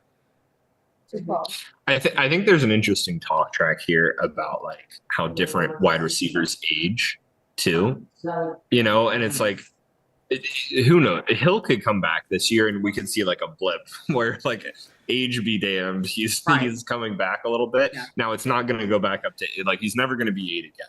Full stop. Like he could be wide receiver 1. He's never going to be 8 again. But I think it's interesting thinking about like some like Devontae Adams, who is that like elite runner, whereas Tyreek Hill, I mean, he's amazing at running routes, but a lot of that is just his pure speed of just like, you know what I mean? And like, does that change a little bit for him more than someone else? Like that's one thing I think about with receivers is how certain ones age and age out quicker than others. Yeah, I think that's which I think is interesting. Important to look at. Which is funny is like he's out there running, 100-meter dash races, and he's like beating what's that Noah? What's that American sprinter's name? Not Noah Lyles. What's not sure. I don't know.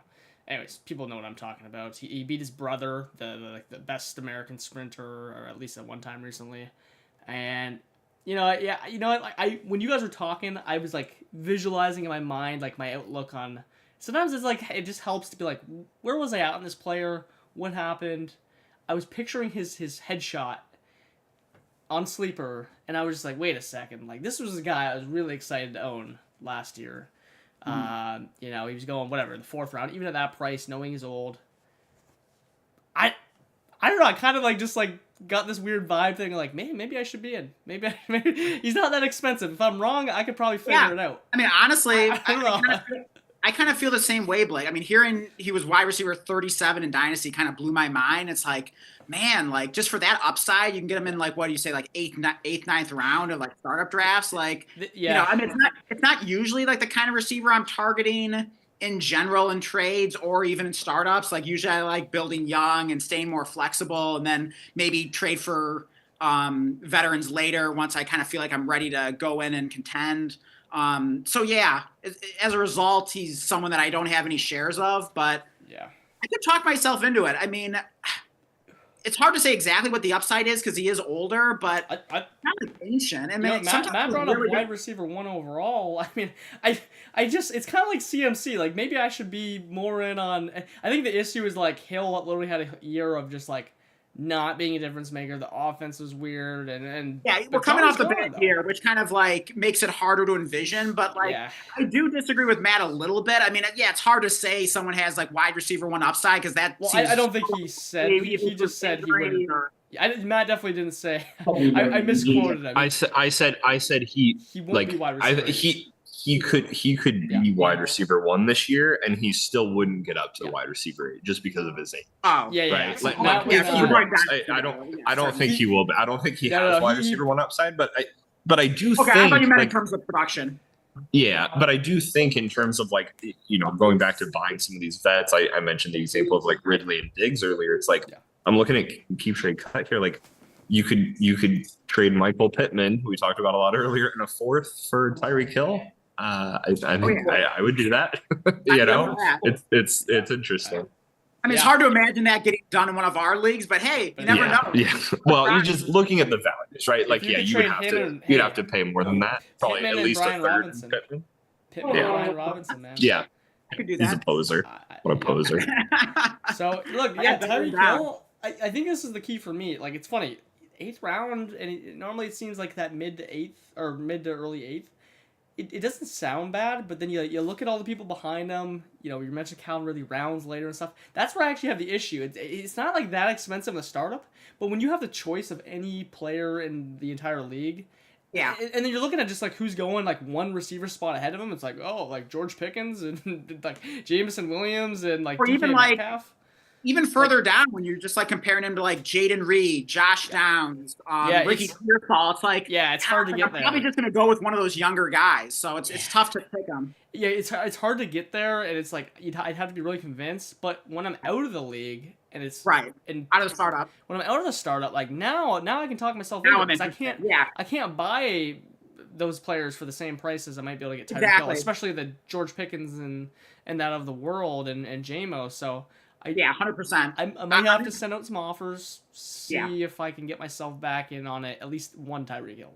And hopefully you've acquired some extra future picks in the startup, and then now you can trade for a Tyreek Hill. I feel like such an idiot to like be thinking about this right now and just like not acquire one more. I do have a Tyreek Hill and a best ball, which is nice. Okay. But yeah, maybe I'll try to get a share as well. But yeah, I think he is a guy you'd hate to have like 0 shares. And he doesn't even cost. I'll try to get one before the season starts. He like doesn't even cost a first. So like I feel like an idiot if he was just like the wide receiver 1 week 1.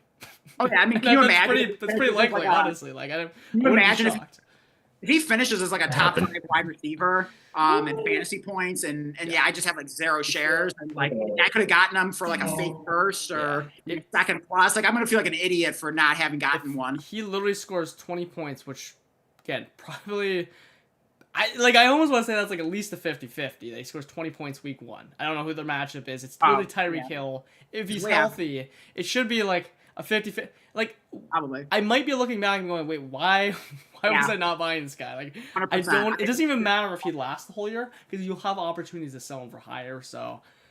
Oh my God, they're at the Colts. They're at the Colts week 1, so he's definitely going to get 20 points. Ooh man, now we're talking. Like a pretty decent bet there. Man, let's all pause the show. He's going to get 40. He's going to drop a 40 burger. You're sending out some offers right now, Blake. No, let's all pause the show and send us some offers. But So Matt scored both the points there. He's up 4-2, and our, we'll just make the final one 3 points. So you gotta live it up again. Oh, you're gonna family feud me here, where it all comes down to the last. Yeah. No. I am, but we do have one quick thing. Because we've been taking a little longer than we were hoping, but that was expected. Yeah, we knew that. This next one is called another Breaking Bad reference. It is called, oh my God, sorry fellas. This whole time I think I had the overlay on. Sorry, YouTube. They probably couldn't see half of what we were just looking at, but oh well. Oh good Lord. Only up in production. Oh, for the KTC cartel segment. Yeah, they can kind of see it. They can see the graphs and some numbers. They're good enough. Production quality will only get better. Here. We're working out the kinks, so bear with us. Yeah, it'll be better in the future. This segment is called No Half Measures. This is a player.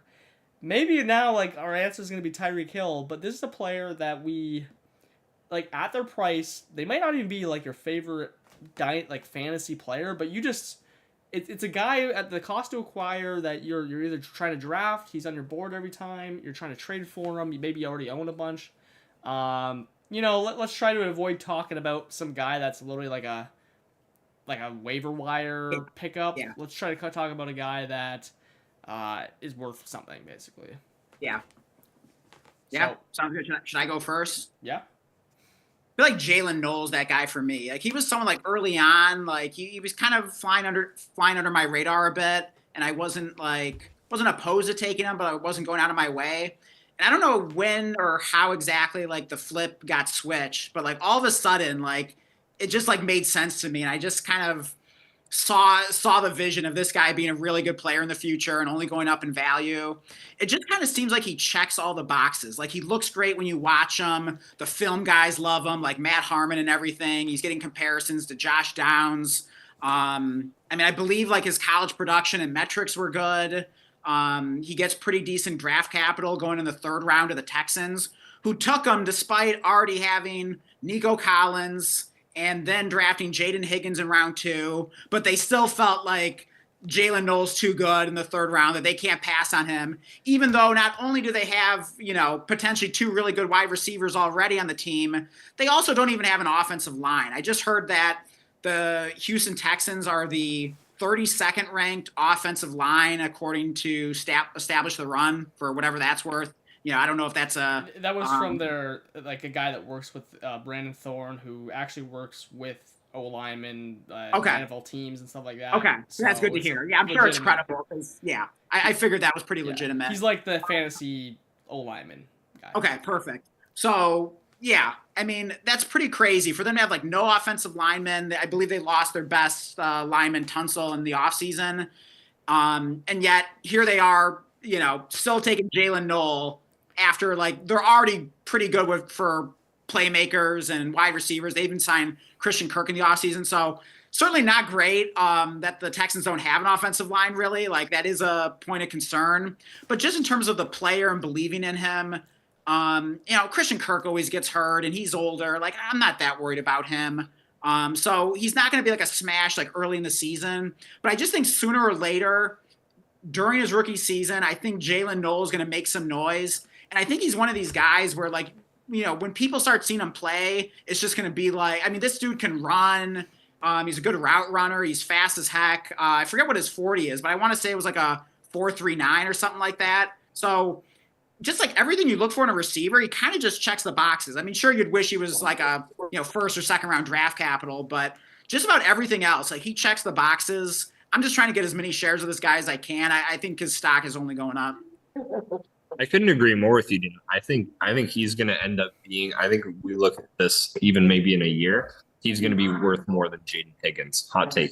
I have no data to back that up. I just, I've seen a little bit of their, the highlights, not tape. Yeah. Right. But I think I like I've got a few shares of him, and I just, for whatever reason, I feel like Higgins is going to be a bust. I don't know why, and I have nothing to back that up. And I'm sorry if people out there like him, but I like Noel. I can see, just a quick point in response to that, Matt. I can see Jaden Higgins. Like, I mean, I do like him. I don't have like a strong feeling about whether it'll be a hit or not. But what I could see is, like, maybe Jaden Higgins' best value is like as that Nico Collins handcuff. Like, maybe if there is a Nico Collins injury, because he does get banged up from time to time, then Jaden Higgins kind of gets put in that Nico Collins role. And I do think in that situation he'd have a decent chance to produce in that. But then what would his value be at that point? Because would it still be like, okay, then Nico Collins is coming back, and so then who cares? Or is it like, the genie's out of the bottle, now Jaden Higgins is a thing? Like, I'm not sure. But I think the beauty of Jalen Noel is that Christian Kirk is not like a long-term solution at slot. Like, he's going to get old. He's going to get hurt. Jalen Noel is going to be the future there. I mean, Tank Dell is, who knows what's ever going to happen with him, if he's ever going to come back and be what he was.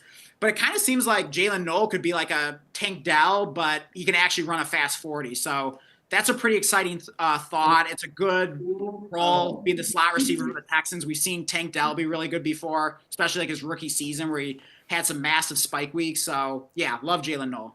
Yeah, I remember long. Sorry, go ahead, Blake. Oh, I completely agree, and like that's how I've been playing the Texans room as well. Like, I don't think like I actually liked Higgins before, but I had Jalen Noel in my, I just made a for fun rookie board pre-draft without knowing anything of what's going to happen, just our projections. I had Noel one slot ahead of Higgins, even though I knew he was going to go later or should go later. And you're getting him at like a full round discount in the rookie draft. It's a pretty big gap. I completely agree. I think Jalen Noel actually, when he just is like something I want in fantasy. Jaden Higgins, I can see him. I actually like Jaden Higgins. He can be good, but he is pricey for what you're kind of betting on. And there's already Nico Collins and Jalen Noel there, and Christian Kirk, and he could end up kind of being this like really expensive version of like Michael Wilson, which sounds really disgusting, but he'll probably be better than that, I hope. Yeah. But he could kind of just be that guy that has some spike weeks here and there, but ultimately is doing a lot of cardio and is probably a better real life receiver than fantasy. So, yeah. Matt, did you have something you wanted to add, or? I have a lot of things to add. I think moving away from Jalen a little bit, I'll just say, I think, the wide receiver position, you guys love when I bring up some of these old school stories. I remember in the early 2000s having Randy Moss and Terrell Owens on not a dynasty league, but a redraft league. And like, it was like, oh, no one's going to be your team. You have those two guys, and it's just like these alpha wide receivers. And the league has just changed so much. I mean, you think about like the Amon-Ra St. Browns and like these guys that really win in the slot and they can have a lot of success there. And so I think Jalen Noel, I almost think there's like an easier path to success if you can be like a very prolific separator and slot person. And I think Jalen Noel can be that a la Amon-Ra. And that's why also, as a segue to one of my no half measures people here, I'm a big Luther Burden fan. I knew this was coming on that transition. I knew it was coming. And I I hate the Bears, but I've been big on, I've been getting a lot of Loveland too, but I'm a big Luther Burden fan, and I think without some of the character concerns in his down year this past year, he would have easily been like a very top end receiver selection this year. I think he had just horrific quarterback play his senior year in college, but I think he's a top end prospect. And character concerns are always, is the thing. More thing with wide receivers, I think it comes with the position. That could be a whole topic for another segment. But I'm a big Luther Burden fan. I think similarly to Jalen Noel and to this, just like the being able to like get in that slot position, and you got Ben Johnson there who helped Amon-Ra beat Amon-Ra in the slot. I think Burden has a very high ceiling. I think that's what I look for in these rookies. Like, what's the ceiling? And I think his is sky high. Yeah, if we're talking not dynasty, he's so cheap in like DraftKings and Underdog Best Ball. It is ridiculous. He might be my most drafted player, which I did not foresee. He's just so mispriced on there, and in redraft he's probably going to be extremely mispriced because he's missing camp. Funny enough, dynasty though, like, yeah, he's not expensive, but I'm just waiting. I think I'm just waiting on Burden because I think it's a little murky. I'm gonna have my bets on redraft. I completely see what you mean because I am 100% in on there. And dynasty, I feel like I can play the market on there. I can sell my Michael Pittman when he has a spike week for Burden Plus. Who knows when? I don't know. I don't know how it's gonna happen. I think Burden could actually end up being like when we're closer to DJ Moore leaving, maybe it's next offseason. Right. When we're in the middle of the season, I can afford to get some Burdens up. I can actually foresee him being a great buy. Right now, I am a little skeptical, but I do completely agree basically with what you're saying. If that's if that means anything to you. Yeah, I don't have any Luther Burden shares. I kind of wish I had one. I mean, he's someone where, like, when I watch Luther Burden, he doesn't, like, jump off the screen for me. I was kind of expecting to be more impressed because it seems like a lot of people who are smarter than me and, like, study the film say he's, like, really good. So I'm inclined to trust those people more than me just watching some highlights on YouTube. So yeah, like, he's probably really good. And I do think it's a great role, even if he doesn't have that immediate path to like fantasy points, but who knows, like maybe he's a guy where he starts producing like earlier than most people are expecting. So I do think he is potentially kind of a sneaky value in, both redraft and dynasty. So, yeah, weird that I don't have a share of him. I don't think it was like intentional or I was like going out of my way to avoid him. Certainly wouldn't mind getting a share at some point. I could see getting a share or two in the way that Blake described. Yeah. I mean, it's funny because it's like, if I'm really playing Dynasty, I do think Burden's a great pick, but it's funny how backwards it is. It's like, I don't even know, I don't know if he's going to do anything impactful, but I really want him in redraft. He's such a good profile and like, yeah, but the thing is, Burden doing like basically nothing year one is kind of already built into his price. Cause like you're getting him off in like the early rookie draft. So it's like, that's already built in. So if he does anything his rookie season, it just feels like pure profit. Honestly, I do agree with that. More and more, it's like, why don't I own a share of this guy? Like, I'm really sure. I do agree with that. I think the one tricky part for me is that there is always that opportunity cost where you could shift that value somewhere else and get maybe get Tyreek Hill with the pick to take him, Right. and then maybe you're trading Tyreek Hill for Burden and a like. Yeah. I know it sounds crazy, but like imagine a world where it'll happen. Things like that. we're saying Tyreek Hill is like the dude to own in the first month. Burden's hasn't even caught it like more than 2 passes, and people are like going all over the place. Maybe you're getting like a late first projected and Burden for week. That's not crazy. I don't think that's in the range of outcomes. It is crazy, but but also we should mention that part of this mindset is being like in a portfolio of leagues where Blake and I are like in 14 leagues. If you're only in like in 1 or 2 leagues, maybe the guy that drafted Burden is like too smart to like sell him low early in the season, and he just planned on like taking him and holding him because he believes in him. So if you do take that strategy and you're only like in a league or 2, you might get boxed out of Burden. So in some cases, if you believe in him, it might just be best to just take him there in the early second. But if you are in a lot of leagues, then I do think the strategy Blake is describing is probably the way to go. Yeah, well said, because maybe in half the leagues I can't buy them, but in the other half, like if people are just dumping them off. So that is very important to say. That's perfectly describes my mindset of. Well, and it also depends. I mean, the leagues I've joined with you both, right? It's very people are very into it, and I think they also play it more like an actual stock market where they're not so tied to players. However, if I think about like my home leagues and other leagues I've been in, you know, people draft someone like they're not intending to trade them whatsoever, and they'll go down with the ship. So I think a lot of those like home leagues or other leagues, you know, it's like that's my baby. Like what I'm not going to give you my Luther Burden baby. And so like that's what happens.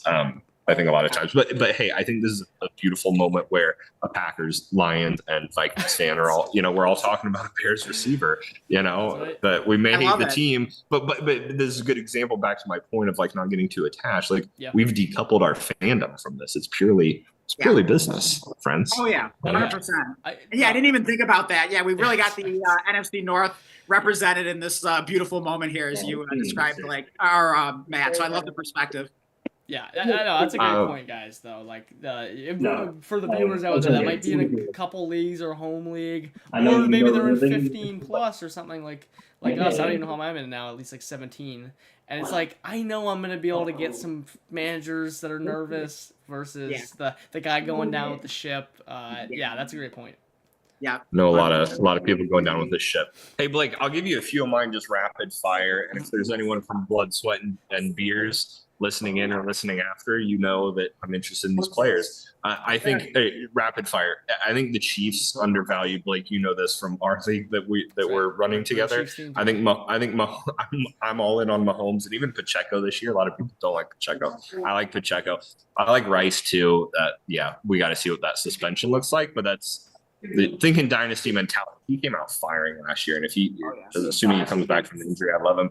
I love those mid-tier quarterbacks. I won't say your boy from the Niners, Blake, because I know that's your guy, but like the Jordan Loves and Trevor Lawrence's like in his vicinity, I think all of them are great buys right now. On the tight end front, your team, Blake, I love Hawk. I think Hawk has a huge bounce back this year. I'm buying him everywhere. And then also on the Vikings front, I like Addison. I think he's just a really solid, like safe bet, DUIs notwithstanding, as well as Jaden Reed and Josh Downs. Those guys are all kind of in the Jaden Reed, Josh Downs a little bit less than Addison. They're like in a tier lower. But I think at value, Jaden Reed, I thought the Hill one was Reed. He was up to 6,000 on Keep Trade Cut last year. Now he's probably around that same, under 4,000 mark. It's like, there's some big upside with this receiver. So, anyways, that's my no half measures. Those are some money takes right there. I agree with just about all of those. The only possible exceptions are I'm a little nervous about Rashee Rice with like the probation for 5 years. I feel like it's just gonna like one little slip up and he could be in some hot water. But when he's on the field, he should be awesome. So I'm with you on that part. And then Mahomes, I've been going back and forth on between this is gonna be his comeback year versus we might be in for another like. I'm happy the price Matt and I got him at. That's the cheapest I've ever seen him go. Late second. So, in late second, where it's like, okay, he cannot possibly how can we let him get to the third? How can the league it doesn't make any sense, because if he ever comes back at all, you are pissed if you do not take him there. 100%. But in leagues, he still is he kind of goes all over the place. He's still going at like the 1-2 turn leagues, and that's where I'm like, okay, I'll just draft Brock Purdy in the 4th, or hey, maybe he falls into like the 4-5 turn. That's where I'm playing it. I just hope Mahomes has his full arsenal of weapons to throw to, because I do think that's going to be pretty important. And so with the Rashid Rice possible suspension, and then I think Worthy just got like a little bit of an injury. I don't think it's serious. We'll have to look at that. And then I think like Hollywood Brown was like sitting out practice for some injury, as usual. He's always banged up. And then they drafted Jalen Royals in round 4, but I don't know. I mean, I think he's gotten like a little hype, but like I don't think he's like really like an amazing prospect. Maybe I'll be wrong about that, but Kelsey's old, so I hope he has some guys to throw to. Is all. This wouldn't surprise me at all. Like I'm still very skeptical of Mahomes this season, especially if I need to pay like anything worth Mahomes. Sticker price. Yeah, sticker price of like what. That's why you never see Mahomes get traded in deals like we were talking about earlier. But sometimes in fantasy, you just see nothing has changed like at all with the team, and you have Mahomes being mid for Mahomes' value of what you're getting. You're not getting your return on him for 2 years. And maybe it's like, the 3rd year, for some reason, something clicks. Maybe he hits on those deep balls with Worthy, whatever it is. I don't want to, I definitely do not want to predict that, and I'm not trying to. But, like, that would be the most, like, I don't know, just fantasy football thing. There's, like, nothing different. They still got an awesome defense. There's nothing I can point out that's different. But it's freaking Mahomes, so I don't know.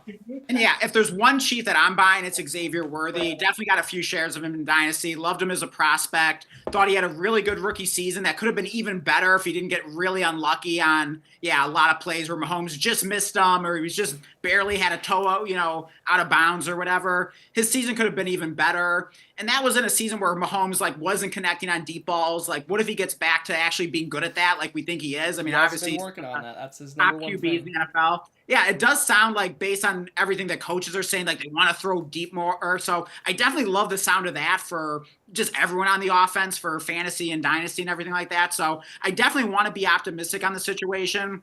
But if there's one guy I'm betting on, even more so now with the Rice suspension, Worthy's going to have a chance to come out and establish himself as, who knows, like maybe even the alpha of that offense. I mean, I know Rice generally has the more fantasy-friendly role when he's out there, and so I acknowledge that, but I feel like Worthy can do it all. He's like an underrated route runner. He's, obviously fast as hell, to say the least.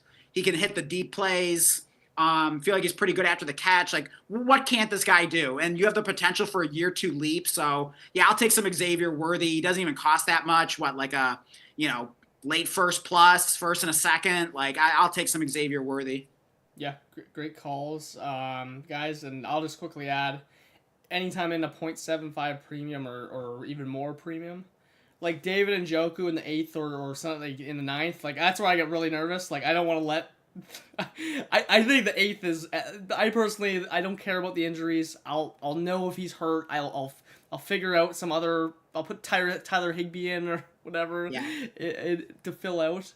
I freaking love David Njoku in 2 PPR tight end premium leagues. I looked back since Flacco Mania in 2023.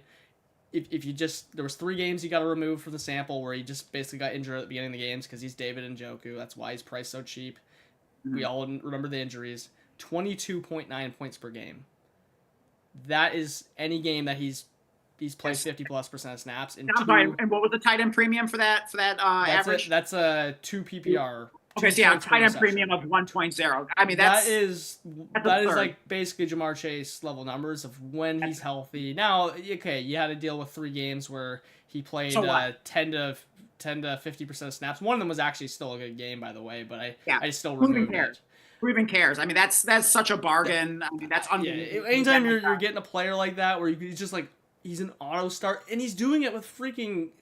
He's done it with Deshaun Watson, DTR, and Flacco. He's getting Flacco back this year. Oh yeah, I mean, he's basically quarterback proof. And I also think Harold Fannon's kind of fun too. Yep. Like he was someone that like I thought he was going to be someone that was going in like late 2nd round, like 3rd round of rookie drafts, and somehow he like usually fell to like a lot of times like late 3rd, like early 4th. I think Matt got a really great deal on him in one of the leagues. But yeah, he's a guy I've just gotten higher and higher on, and it's like, wait a minute, like we always liked this guy, like why weren't we like taking him in like the early third round of like every rookie draft? I can't figure out like why I wasn't doing that. So I love Harold Fannin as well, but because yeah, David Njoku's so good. Yeah, yeah, that's true. But this is Njoku's last year, right? So he could move on next year. But yeah, that's a great buy, especially for those tight end premium leagues. But that does matter, you know, whether it's tight end premium or not. 100%. Because we were talking about some of those like dart throw rookies. I think that's, you know, we talked about the one tight end there. I think it does come down to the league format. Yeah. Like you guys have opened my eyes to the value of tight end premium, but I still like going back to basics. That's what I like, the blood, sweat, and beers. Like no tight end premium. I'm glad to be in one of those with you guys too. But anyways, that does factor in a lot. Yeah, I had to shout out Njoku for the tight end premium leagues, and I'll just mention two guys basically that I literally have not been able to stop drafting and getting at the price. We talked about Devontae Adams earlier, getting him in like the mid 9th or like late 9th. Like I just don't care if he just blows up. Like I'll eat the 9th round cost. It's enough. There's just like not really anyone in that range where I care enough to get. I will say I did draft him ahead of Josh Downs in one, which like doesn't feel like great process, but at the same time it's like, what was it, like was that a listener league? It's like I'll figure it out. I'll find the next Josh Downs. Give me one. I'm telling Seb. Don't tell him. Yeah.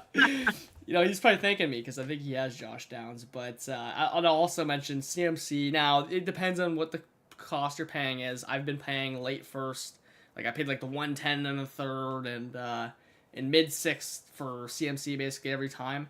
At that cost, yeah, I'll have him in every league and I'll cry myself to sleep if he falls asleep. Or if he gets injured. So, yeah. I mean, I don't know if I could ever draft him over Josh Downs, who's just seems such a great real life NFL wide receiver, you know, guy that Matt Harmon loves and raves about, and he has like all the elite metrics and everything like that. So yeah, and he's only 23 years old. So it's like, how do you take? It's questionable. It's 100% questionable. But the philosophy behind it, well, number one, was that he could drop because I had to pick right behind, but I didn't expect him to.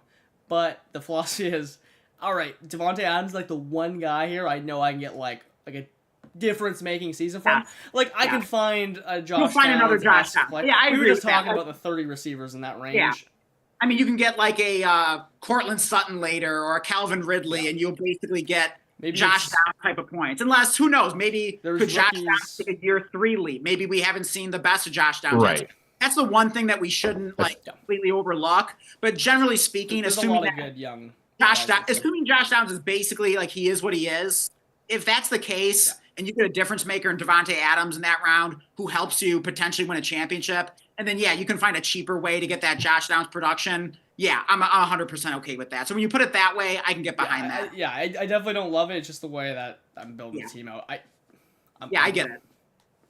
Yeah, there is a difference with those receivers in that whole tier of ones that you think have the upside to make the jump versus ones who we know who they are. Like I think of like you guys will remember like the Denny Green, like Bears are who we thought they were. Off the hook.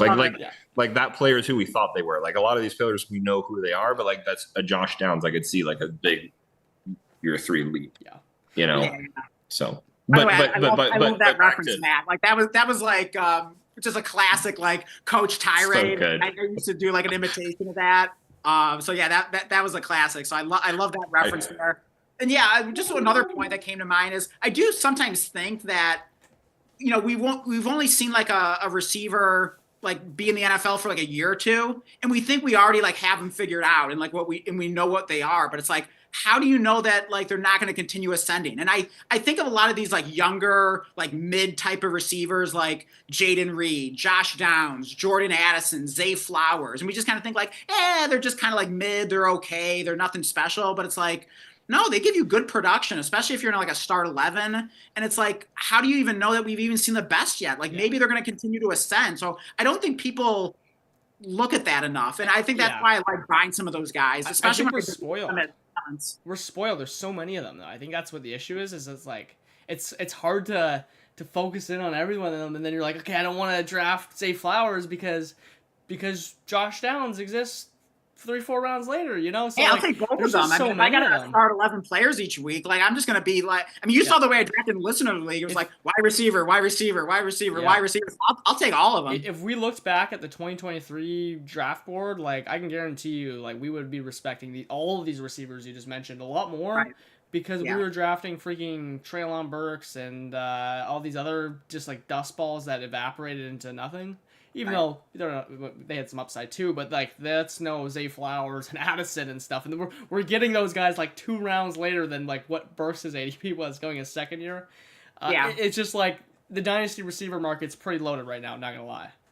Yeah, I do think like it does feel loaded. I think we get a little too obsessed with upside sometimes, and we don't just appreciate a player who's like really good, and maybe they're going to get even better. I just think that's overlooked. And you might get lucky with a season where they just kind of run hot in touchdowns and exactly. Yeah. I mean, would it be shocking to you guys if Zay Flowers had a wide receiver, or basically finishes a top 12 receiver in a season 1 year in his career? Like, would that shock any of you? No, but I don't really think that's even built into his price. Like, if that happens, he's probably going to go up in value. So that's why I like buying a player like that. Yeah, no, I think it's a really fun time where, like, you know, I've mentioned to you guys about like playing Dynasty like in the 2000s, and I think in general today, and this is just like not just a fantasy football thing, this is a life thing. Like we are just inundated with so much more data. We just have so and so I think, sorry, I'm getting philosophical. Blake's laughing at me, but it's like, he's playing with the wheel. But like we just have so much more data now. So it's like, yeah, once someone does crap out in their first year, the odds of them actually being good are not good. But that doesn't mean that there aren't outliers. I mean, you think about Devontae Adams. I was just pulling up his because I knew he started slow, like wide receiver 74, 66 his first 2 years. And then, of course, he took off in the third. He's the ultimate. He is the ultimate. Anytime, that's why I think we do it a little too often in the Dynasty community. What if he's Devontae Adams is only dude. He's the only dude. He's the only one. I think the only other person that's like in the realm, but it's a good point though that there have been some other players. Hopkins. I remember like Devontae Parker had like a year 4 or 5 break. Yeah, but he was the 1 year wonder. But like I mean Corey Davis did it as well. Like he had a really good year. Like kind of when people had already written him off. So I'm sure there are other examples. And then also just how about a guy like Cooper Kupp? We were talking about that season where he just like made that huge leap and he was like a league winner and he was like going in like the mid rounds of like redraft leagues. So it's just like I do think we overlook that upside and just think like, oh, we have it all figured. Oh, for sure, yeah. I'm hoping Tillman is the next Devontae Adams because I should have added him to my list of must draft guys. That was a great get in that Aqua League. But yeah, I guess my main point is like I think I just try to trust the data as much as possible with the understanding that there are outliers, but also recognizing that I think the dynasty community in general is just too reactionary, or just really fantasy in general. I mean, I did a best ball league the other night, and just with Neighbors is dinged up or something, or he doesn't know how big a yard is. If you saw that viral one, and then and then Jefferson having the hamstring thing. I picked like 8th or something in a 12-team underdog draft. I got Jefferson and then Neighbors. It was just like this is silly. Like what are we doing here? I don't know, man. That's pretty bearish that he felt like a yard was like 8 inches long. Like that's. I don't know, man. That's not wide receiver 1 overall kind of stuff there. That's scary. Hey, I think some of these are marked questionable after that one too. They saw the video. My God, yeah. I'm glad he's good at football, but that's unbelievable. I mean, I didn't see that, but that's crazy.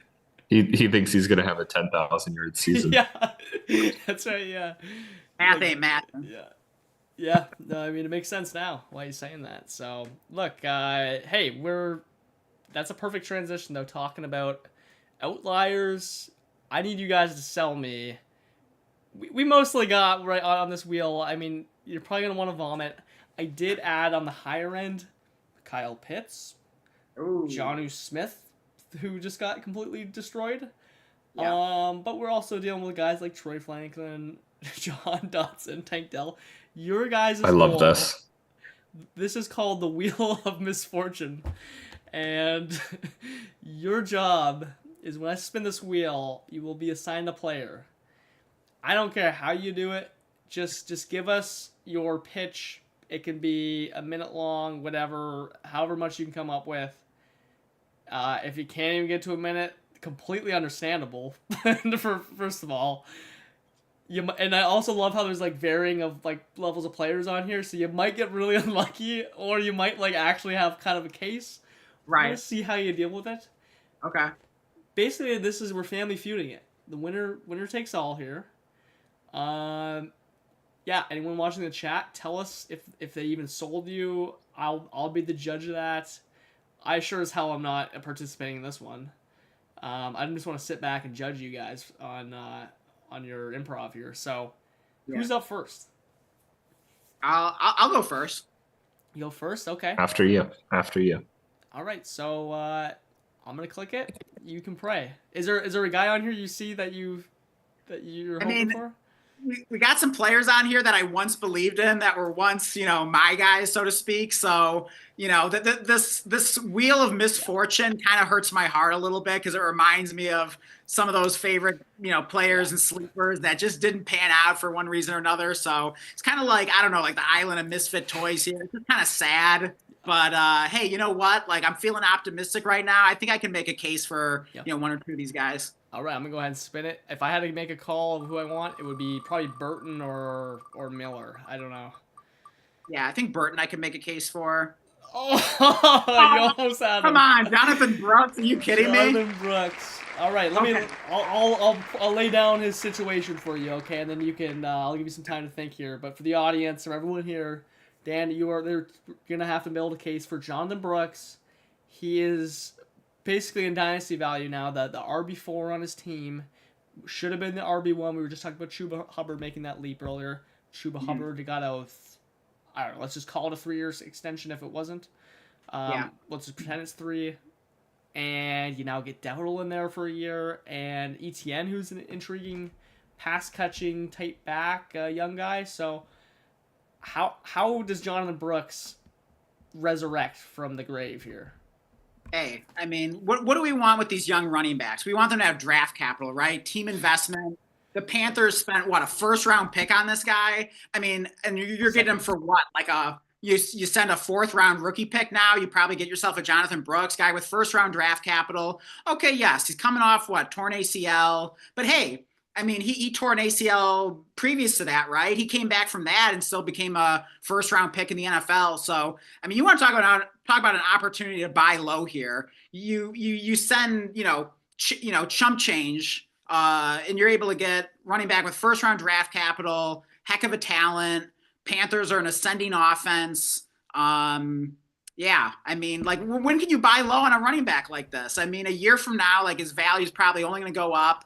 Send that 4th, send that roster clogger, some fab. You might be able to get yourself a Jonathan Brooks. And they spent the pick on him. They're going to want him to be successful. So going into 2026, he could certainly be in the conversation for starting running back of the Panthers. I mean, yes, they signed Chuba Hubbard to the contract, but I don't know. I have to look up the contract, but it's probably something where, the Panthers can get out of it if they want. So hey, Jonathan Brooks, they drafted him to be the running back of the future, and that could still be the case. I mean, medical technology has never been better, my friends. That's a pretty good case. So true. The one thing I say, you built it off something that wasn't true. He said he was a first-round pick. He wasn't. Oh, was he a second rounder? He's a second rounder. He was pretty. I must have been thinking first round. It was early second. It was early second round. Yeah, early second. So the point, the spirit of what I was saying still makes sense. If he didn't have a torn ACL, running back, that's great draft. Hey, he didn't have a torn ACL. He might have been a first-round pick. Exactly. Yeah, maybe that's what I was thinking. But I think the spirit of what I was saying there still applies. All right, that wasn't bad at all. I'll remove him from the wheel. That was a tough one, though. I mean, that was not an easy one to get on the first spin there. So, the wheel of misfortune is bringing the heat here. Right? I don't know. I think there's some harder ones. No, but that was a hard one. That was probably the top 3 of hard ones, I would say. Yeah, I would rank it about the middle. Of course, it just barely went over. I'd rank it in the middle because we never saw him be bad. I think that you could sell me on that one. That hey, he was never bad. He was just hurt. Yeah. Some of these guys are really bad. So, 100%. Matt, any hope here? I mean, he almost wished to cast himself into Burton there. I'm ready for almost all of these. I think. Yeah, I just hate so many of them, but I'm gonna put on a brave face, and I'm ready for anything here. I want for my sake you to land on Wicks and really. Oh no, that's way too easy. There's actually a good case for Wicks, and I have no doubt that a Packers diehard like Matt can make a great case for him. I want to land on Troy Franklin. That's what I want to see. Okay. So I'm ready for Troy. I want Jahan Dotson for that's okay. That's literally the one I don't want because there's nothing to say. But let's see what we get. There's still like 1% of me. He's a Super Bowl champ, man. You gotta lean into that. So let's see here. We got 2 Packers receivers on here. What are the odds? You got 3 Packers. You got 3 Packers on here. Okay, you are getting Jermaine Burton. Right. I gotta player pull up. Profiler, yards per route run, yards per catch. Yeah, Matt's going all out here. He's pulling up stats and metrics. I am pulling it up. Well, yeah. What pick was he?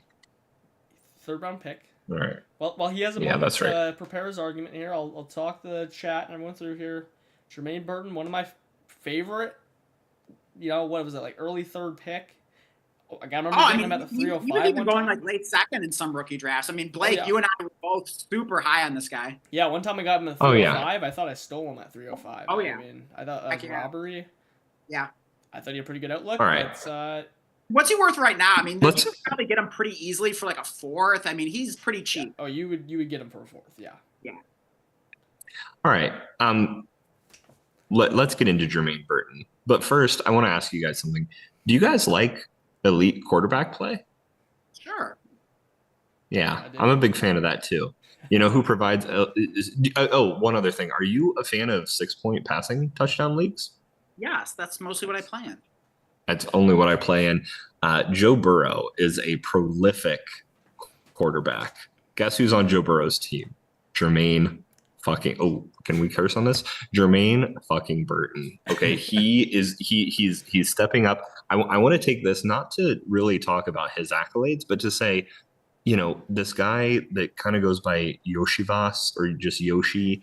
He's trash. He's only getting open because there's 2 wide receiver ones on this team. It's Jermaine Burton. He's a 3rd round pick. Amazing. Alabama is a big winning school. He came from there. Okay. And while he may have dropped some balls in his first year, we know what he's capable of. He's tied to Joe Burrow. He's going to have all the targets being taken away by T and Chase. And he's a buy right now. Go buy him, friends. Go buy him. Yeah. I like it. And also, I mean, this was a guy that was really talented. I mean, like, he may have been like a 1st round draft pick in the NFL draft if he didn't have all the character issues. But it does seem like there have been some good reports about him maturing a little bit and everything. So, yeah, I thought I was completely out on this guy, but I'm getting sucked back in a little bit. And I think you would have auto won, Matt. You would have been an auto win if I heard. Would have been a 1st round pick if he didn't have. Here's the thing: it wasn't even off the field issues. It was on the field. He like assaulted a woman on the field. He got some issues. That would have been an auto win. And then also there has been reports of him growing. Also would have been an auto win, I think. This is a tough one, but I will give Matt the tiebreaker because he had actually won the previous rounds, and I think you guys both laid out a pretty compelling argument. Okay. I don't know. Maybe I have a lot of. All right. I have you won on a technicality. Let's do one more. Let's do one more of these each, and you make the call. All right, let's remove Burton from there. There's some good ones here. You guys kind of got the warm up, and my expectations are higher this time. Right? All right, yeah. So we're in mid-season form now. All right, let's time up here. Am I up? We're actually put Matt right back up. Okay. And then we'll give you a chance to close. Yeah, obviously this is a snake draft. Exactly. Yeah. I like it. That's how we work out here. Appropriate for a Dynasty channel. Oh, come on, TJ. I want to. Oh, Dotson. Okay. Oh man. Oh no. This is where you. Now I will say though, if you can get a compelling one with Dotson, like that's extra points. Like I do have to take in some difficulty of just how difficult. Yeah, you got yourself a real opportunity here, Matt. It's how a big challenge, but Can you potentially a overcome big reward. Let's think about Yeah. Jahan Dotson real quick. A guy that I loved coming out and into his second year. In fact, in Blood, Sweat, and Beers, he was the only player into my rebuild that I thought was good enough to keep, other than rookies. Thankfully, I had hit Rice and Puka because Dotson didn't help any. He just completely vanished. Then got traded to the Eagles, and here we are. So speaking of that, what motivates humans more, pain or opportunity? It's pain, friends. Yeah, it's pain. It's pain. It's pain, and that is what gets anyone to make a decision. It's the whole Advil versus taking your multivitamin situation. Like, yeah, I should take the multivitamin, but I'm gonna forget. Right, that's my long-term health. But if I have a headache, I really need the Advil. That's pain. That's what Jahan Dotson is feeling right now, my friends. Significant pain from just being terrible through his whole career so far, and that pain isn't just because he's failed. It's because he's gone to his enemy team. He was drafted by the Commanders, 16th overall, insane, 2022. Now he's playing for the Eagles, Super Bowl champion Eagles, and he has an opportunity to take that pain and turn it into some real vengeance. I'll say, he just said in an interview, it's been big for me, just gaining that trust for him knowing exactly where I'm doing on certain routes and the kind of getting familiarity with each other. So he's building some deep rapport there in Philadelphia, and he will be motivated not by what he could have been, but what he's become, a laughing stock. Mic drop. Oh, I like that finish a lot. I love that you worked the quote in that, but the one thing you forgot to mention is with whom is Jahan Dotson building rapport. I think that was left out of the pitch there. Yeah, you could have thrown that with Hurts play again there. That with Hurts or with the coordinator? I wasn't sure. Part of the summer included throwing sessions with Jalen Hurts in Houston. Dotson was training there with his former Penn State teammate Parker Washington, another bang-up receiver, and reached out to Hurts. The two connected several times. All right. Out of the 20 passes that were thrown. No. He went 20 for 20 on 20 targets, 400 yards, guarded by Parker Washington. The ball never hit the ground. Yeah. Ball never hit the ground. And I'm sure he's in the best shape of his life, right, guys? Yeah. Oh, yeah. Of course he is, man. Oh, yeah. Coming off the Super Bowl 2, he's ready to go again. It's funny to see how you guys take the approach because there's no time to prepare, and you gotta just try to sell this thing. Yeah. It's awesome to see how you guys approach it. So Dan, Matt went deep there, getting into psychology and all kinds of stuff. So that I didn't pull any punches. Did I bring actual data that would have been interesting? No, none whatsoever. Your argument is your approach is he's gonna be motivated by just sucking. Because he sucked, he's gonna get better. You can only go up from here, right? Yeah, it's only up from here. Yeah. Doesn't even matter. Hey, what if AJ Brown goes down? His hatred for, but also his hatred for the Commanders because That's right. they let him go. But more importantly, is just like Darth Vader, his number one driver is his hatred for himself, and that's Jahan Dotson. Okay. I mean, if I was making the pitch, I probably would have mentioned that we've seen him be good before. He was a first-round draft pick in the NFL. He was considered a really good prospect, great receiver at Penn State. And we even saw a little flash of him in the Super Bowl. Yeah, I got to ding it for not bringing up that Super Bowl catch. That is true. I forgot that Super Bowl catch. But who knows? Maybe that's a sign of things to come. We could be on the midst of a comeback here. I mean, every year we see these fantasy zombies come back from the dead. We thought we'd never see them be good. And why not Jahan Dotson? He's still young, so... You had to throw Carson Wentz in there too, under the bus as well. He played with Carson Wentz, and he played it beside AJ Brown and Devontae Smith. Oh, but he is still playing with them though. But that's a tough one. That is, you did your best. It's fine. He'll overcome it. He'll overcome it. Now that's the attitude. So Dan, let's see who you can get here, please. All right, let's see who I got. We need to get you Troy Franklin here to. Oh God! Oh, it's gonna be. Oh come on! This is rigged. Here we go. Who's the better? Rigged. My God. Okay, so with Troy Franklin, we might not have the draft capital on this guy. He went in the 4th round, if I'm not mistaken, drafted by the Denver Broncos, a year ago. Did not have a memorable rookie season, but we did see like a few flashes. Like I think he appeared on like a waiver wire column or two, during the season as like someone you might want to pick up, in redraft leagues or whatever. But, never quite fully came to fruition. But I mean, he's still playing with his college quarterback, Bo Nix. They have that connection. It's only, they're only going to continue developing that. I mean, we have a chance for a year 2 breakout here. I mean, you can buy low on this guy. I mean, I'm sure you can easily get him for a 4th, roster clogger and some fab maybe. I mean, this guy is pretty easy to get. That Broncos wide receiver room, I mean, it's wide open. Okay, yes, they signed Cortland Sutton to the big extension, but beyond that, I mean, they draft Pat Bryant in the 3rd round. They got Marvin Mims there. He's kind of been up and down. There's an opportunity for a second wide receiver to emerge in a ascending offense led by Bo Nix, who had an unbelievable rookie season. You got Sean Payton coaching him up there. And this was a receiver, although he didn't get the draft capital, he went very early in round 4. So you can basically think of him as like a late 3rd rounder. And he was supposed to go higher than that. I mean, he was supposed to be like a late 1st, 2nd round type of pick in the NFL draft. He fell a bit, but like he's still that talent. He was a really good receiver in college. This is your chance to buy low on him here. I mean, he could be a very sneaky guy. You're getting for nothing. There's 0 risk. You never know. You might get lucky. You might just capture lightning in a bottle here, and he might be that exact receiver prospect that we were so excited about coming out before the NFL draft a year ago. Dan just won that one by a mile.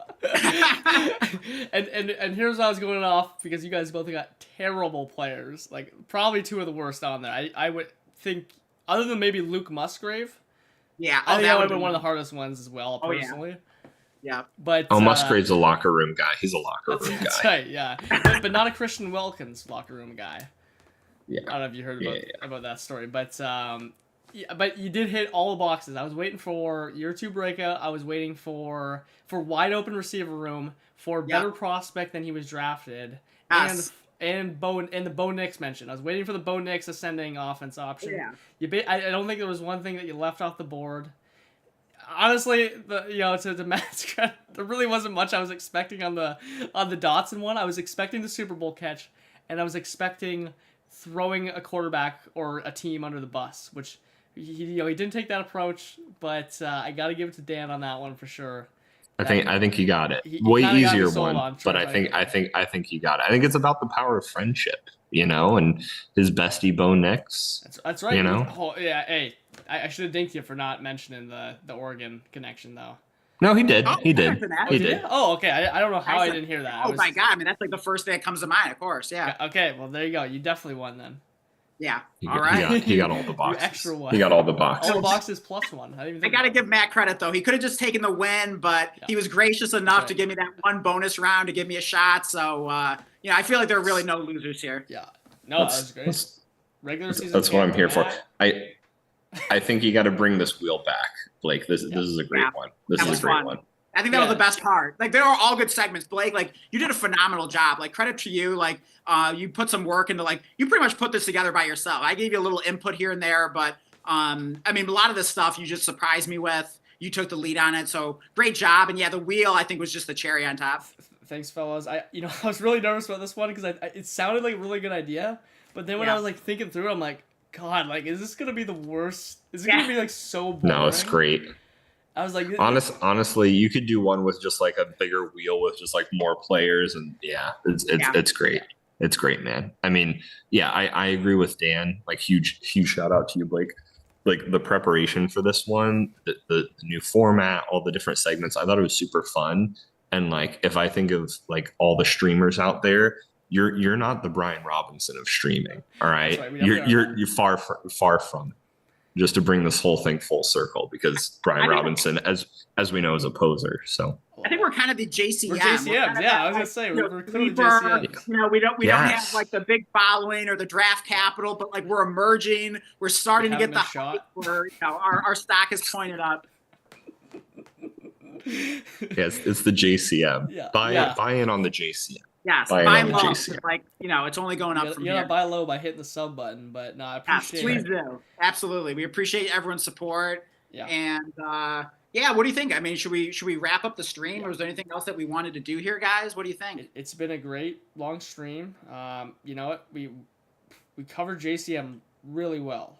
Oh, yeah. KLS, all the KLS. boys. I think that must have been our longest one, which I put that one in there thinking it would be the shortest one.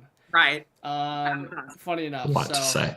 I got some valuable information on the segments. We're gonna have to bring some back. We're definitely bring the wheel back. And one exciting thing is we could bring this wheel back also. Oh. We lost him. We're gonna bring the wheel back. That sounds great. Pat, I'm so good having you back on here. It's been way too long. I'm glad we got in a little Seinfeld like here and there. That's always been like such a fun thing. Like I love how we share all the Seinfeld gifts and the leagues we're in and everything. So really excited to have you in Blood, Sweat, and Beers now. And I feel like it has more of that Seinfeld flavor now with you in the league, and I changed my team name to Cramerica Industries, and I got Seb as my unpaid intern Darren now. So I feel like it's all coming together here. We're bringing all the Seinfeld jokes in. I did owe you guys the putty voice. Yes. So I'll just lay it on you real quick before we close here. Hey guys, really appreciated the stream. All right, we did the wheel. We did the no hype for you. We did the Price is Right. God, I love those games. Yeah, that's right. Very nice. Very good, very good. Matt, great having you on again. Good to be on. Good to be on. And what I had to mute myself. I was saying we were bring that wheel back. First off, with that, I'll add more garbage players. Maybe as time goes on, there'll be more guys to throw on that wheel as well. But also there could be some fun ones where we just change up what you're arguing. I think one of them could be like when I don't know if the Colts decide to put in Daniel Jones who goes in and throws 10 for 30. And they put him in over AR. I'm gonna have you just role play the coach. Tell me the decision to play Ramondre Stevenson over Travion Henderson or whatever it might be, or play the classic Jonnu over Kyle Pitts back in the day. So there could be a coach role play kind of thing there. There could be unlimited opportunities. The wheel will definitely be love that. Love that. No. Yeah, I have one last announcement. We were originally planning on doing our film club review of There Will Be Blood at the end of this live stream. But due to some unexpected circumstances, we are kicking it to the next stream. So it'll probably be Sunday at the latest, but who knows? Like maybe we even do kind of a surprise spontaneous stream before then. So look out. Make sure you hit the notification bell so that you're alerted when we go live. But we will be doing the review soon of There Will Be Blood. So if you haven't watched it yet, you get an extra opportunity now. So watch There Will Be Blood, fmovies.llc. You can watch it for free there. And be part of the film club. Yeah, must watch. Awesome movie. Shout out Kyle in the chat. Haven't seen Kyle before, so okay. Welcome to the channel, Kyle. If he's here, you can try to type in. Do we know you? Are you from one of our leagues, or did you just find us on the For You page, or For You page or homepage? Let us know if you're still here. Appreciate the kind words though, and thought the first show was a success. Big some stuff for show 2. Hope that was a lot of fun for people watching as well. Yeah, let us know what you think. Leave us a comment. Yeah, I feel like the people that are rewatching can like type in their answers too and be like, okay, this is who the player was. Unfortunately, Matt was just too good at guessing some of these players. So Matt nailed some of those like right off the bat there. That was pretty impressive. We had a good back and forth. I mean, I got Mahomes, then you got I can't remember who you, but you got some. You got Pittman. You got Pittman. Yeah. And then, it was like we got you. I think we crushed it. Like I said, there were no losers in this. I think Matt and I were like trading haymakers. It was a battle. I mean, it went down to the very end. So like, I think first episode of Dynasty Showdown. It was a huge success. So I think well done by all. Yeah, I'm pumped for episode 2. We're probably gonna try to have we want to get a guest on every time. Maybe we're getting more than one guest on somehow. We'll see what happens. Try to have a guest on. It's perfectly fit for someone to join us, and if you want. Yeah, so if you're listening, if you want to come on and be on the next episode of Dynasty Showdown, let us know. Like whether you're in the listener league or you're just some random person that discovered us on YouTube. Like, hey, like we'll have you on the show on the stream. So just let us know. You can message us on Sleeper. Blake's handle is at Diggs2663. That's Diggs with 2 G's, just like Stefan Diggs. Vikings fan Blake is, and then I am at DanFortune500 on Sleeper. So feel free to message us there.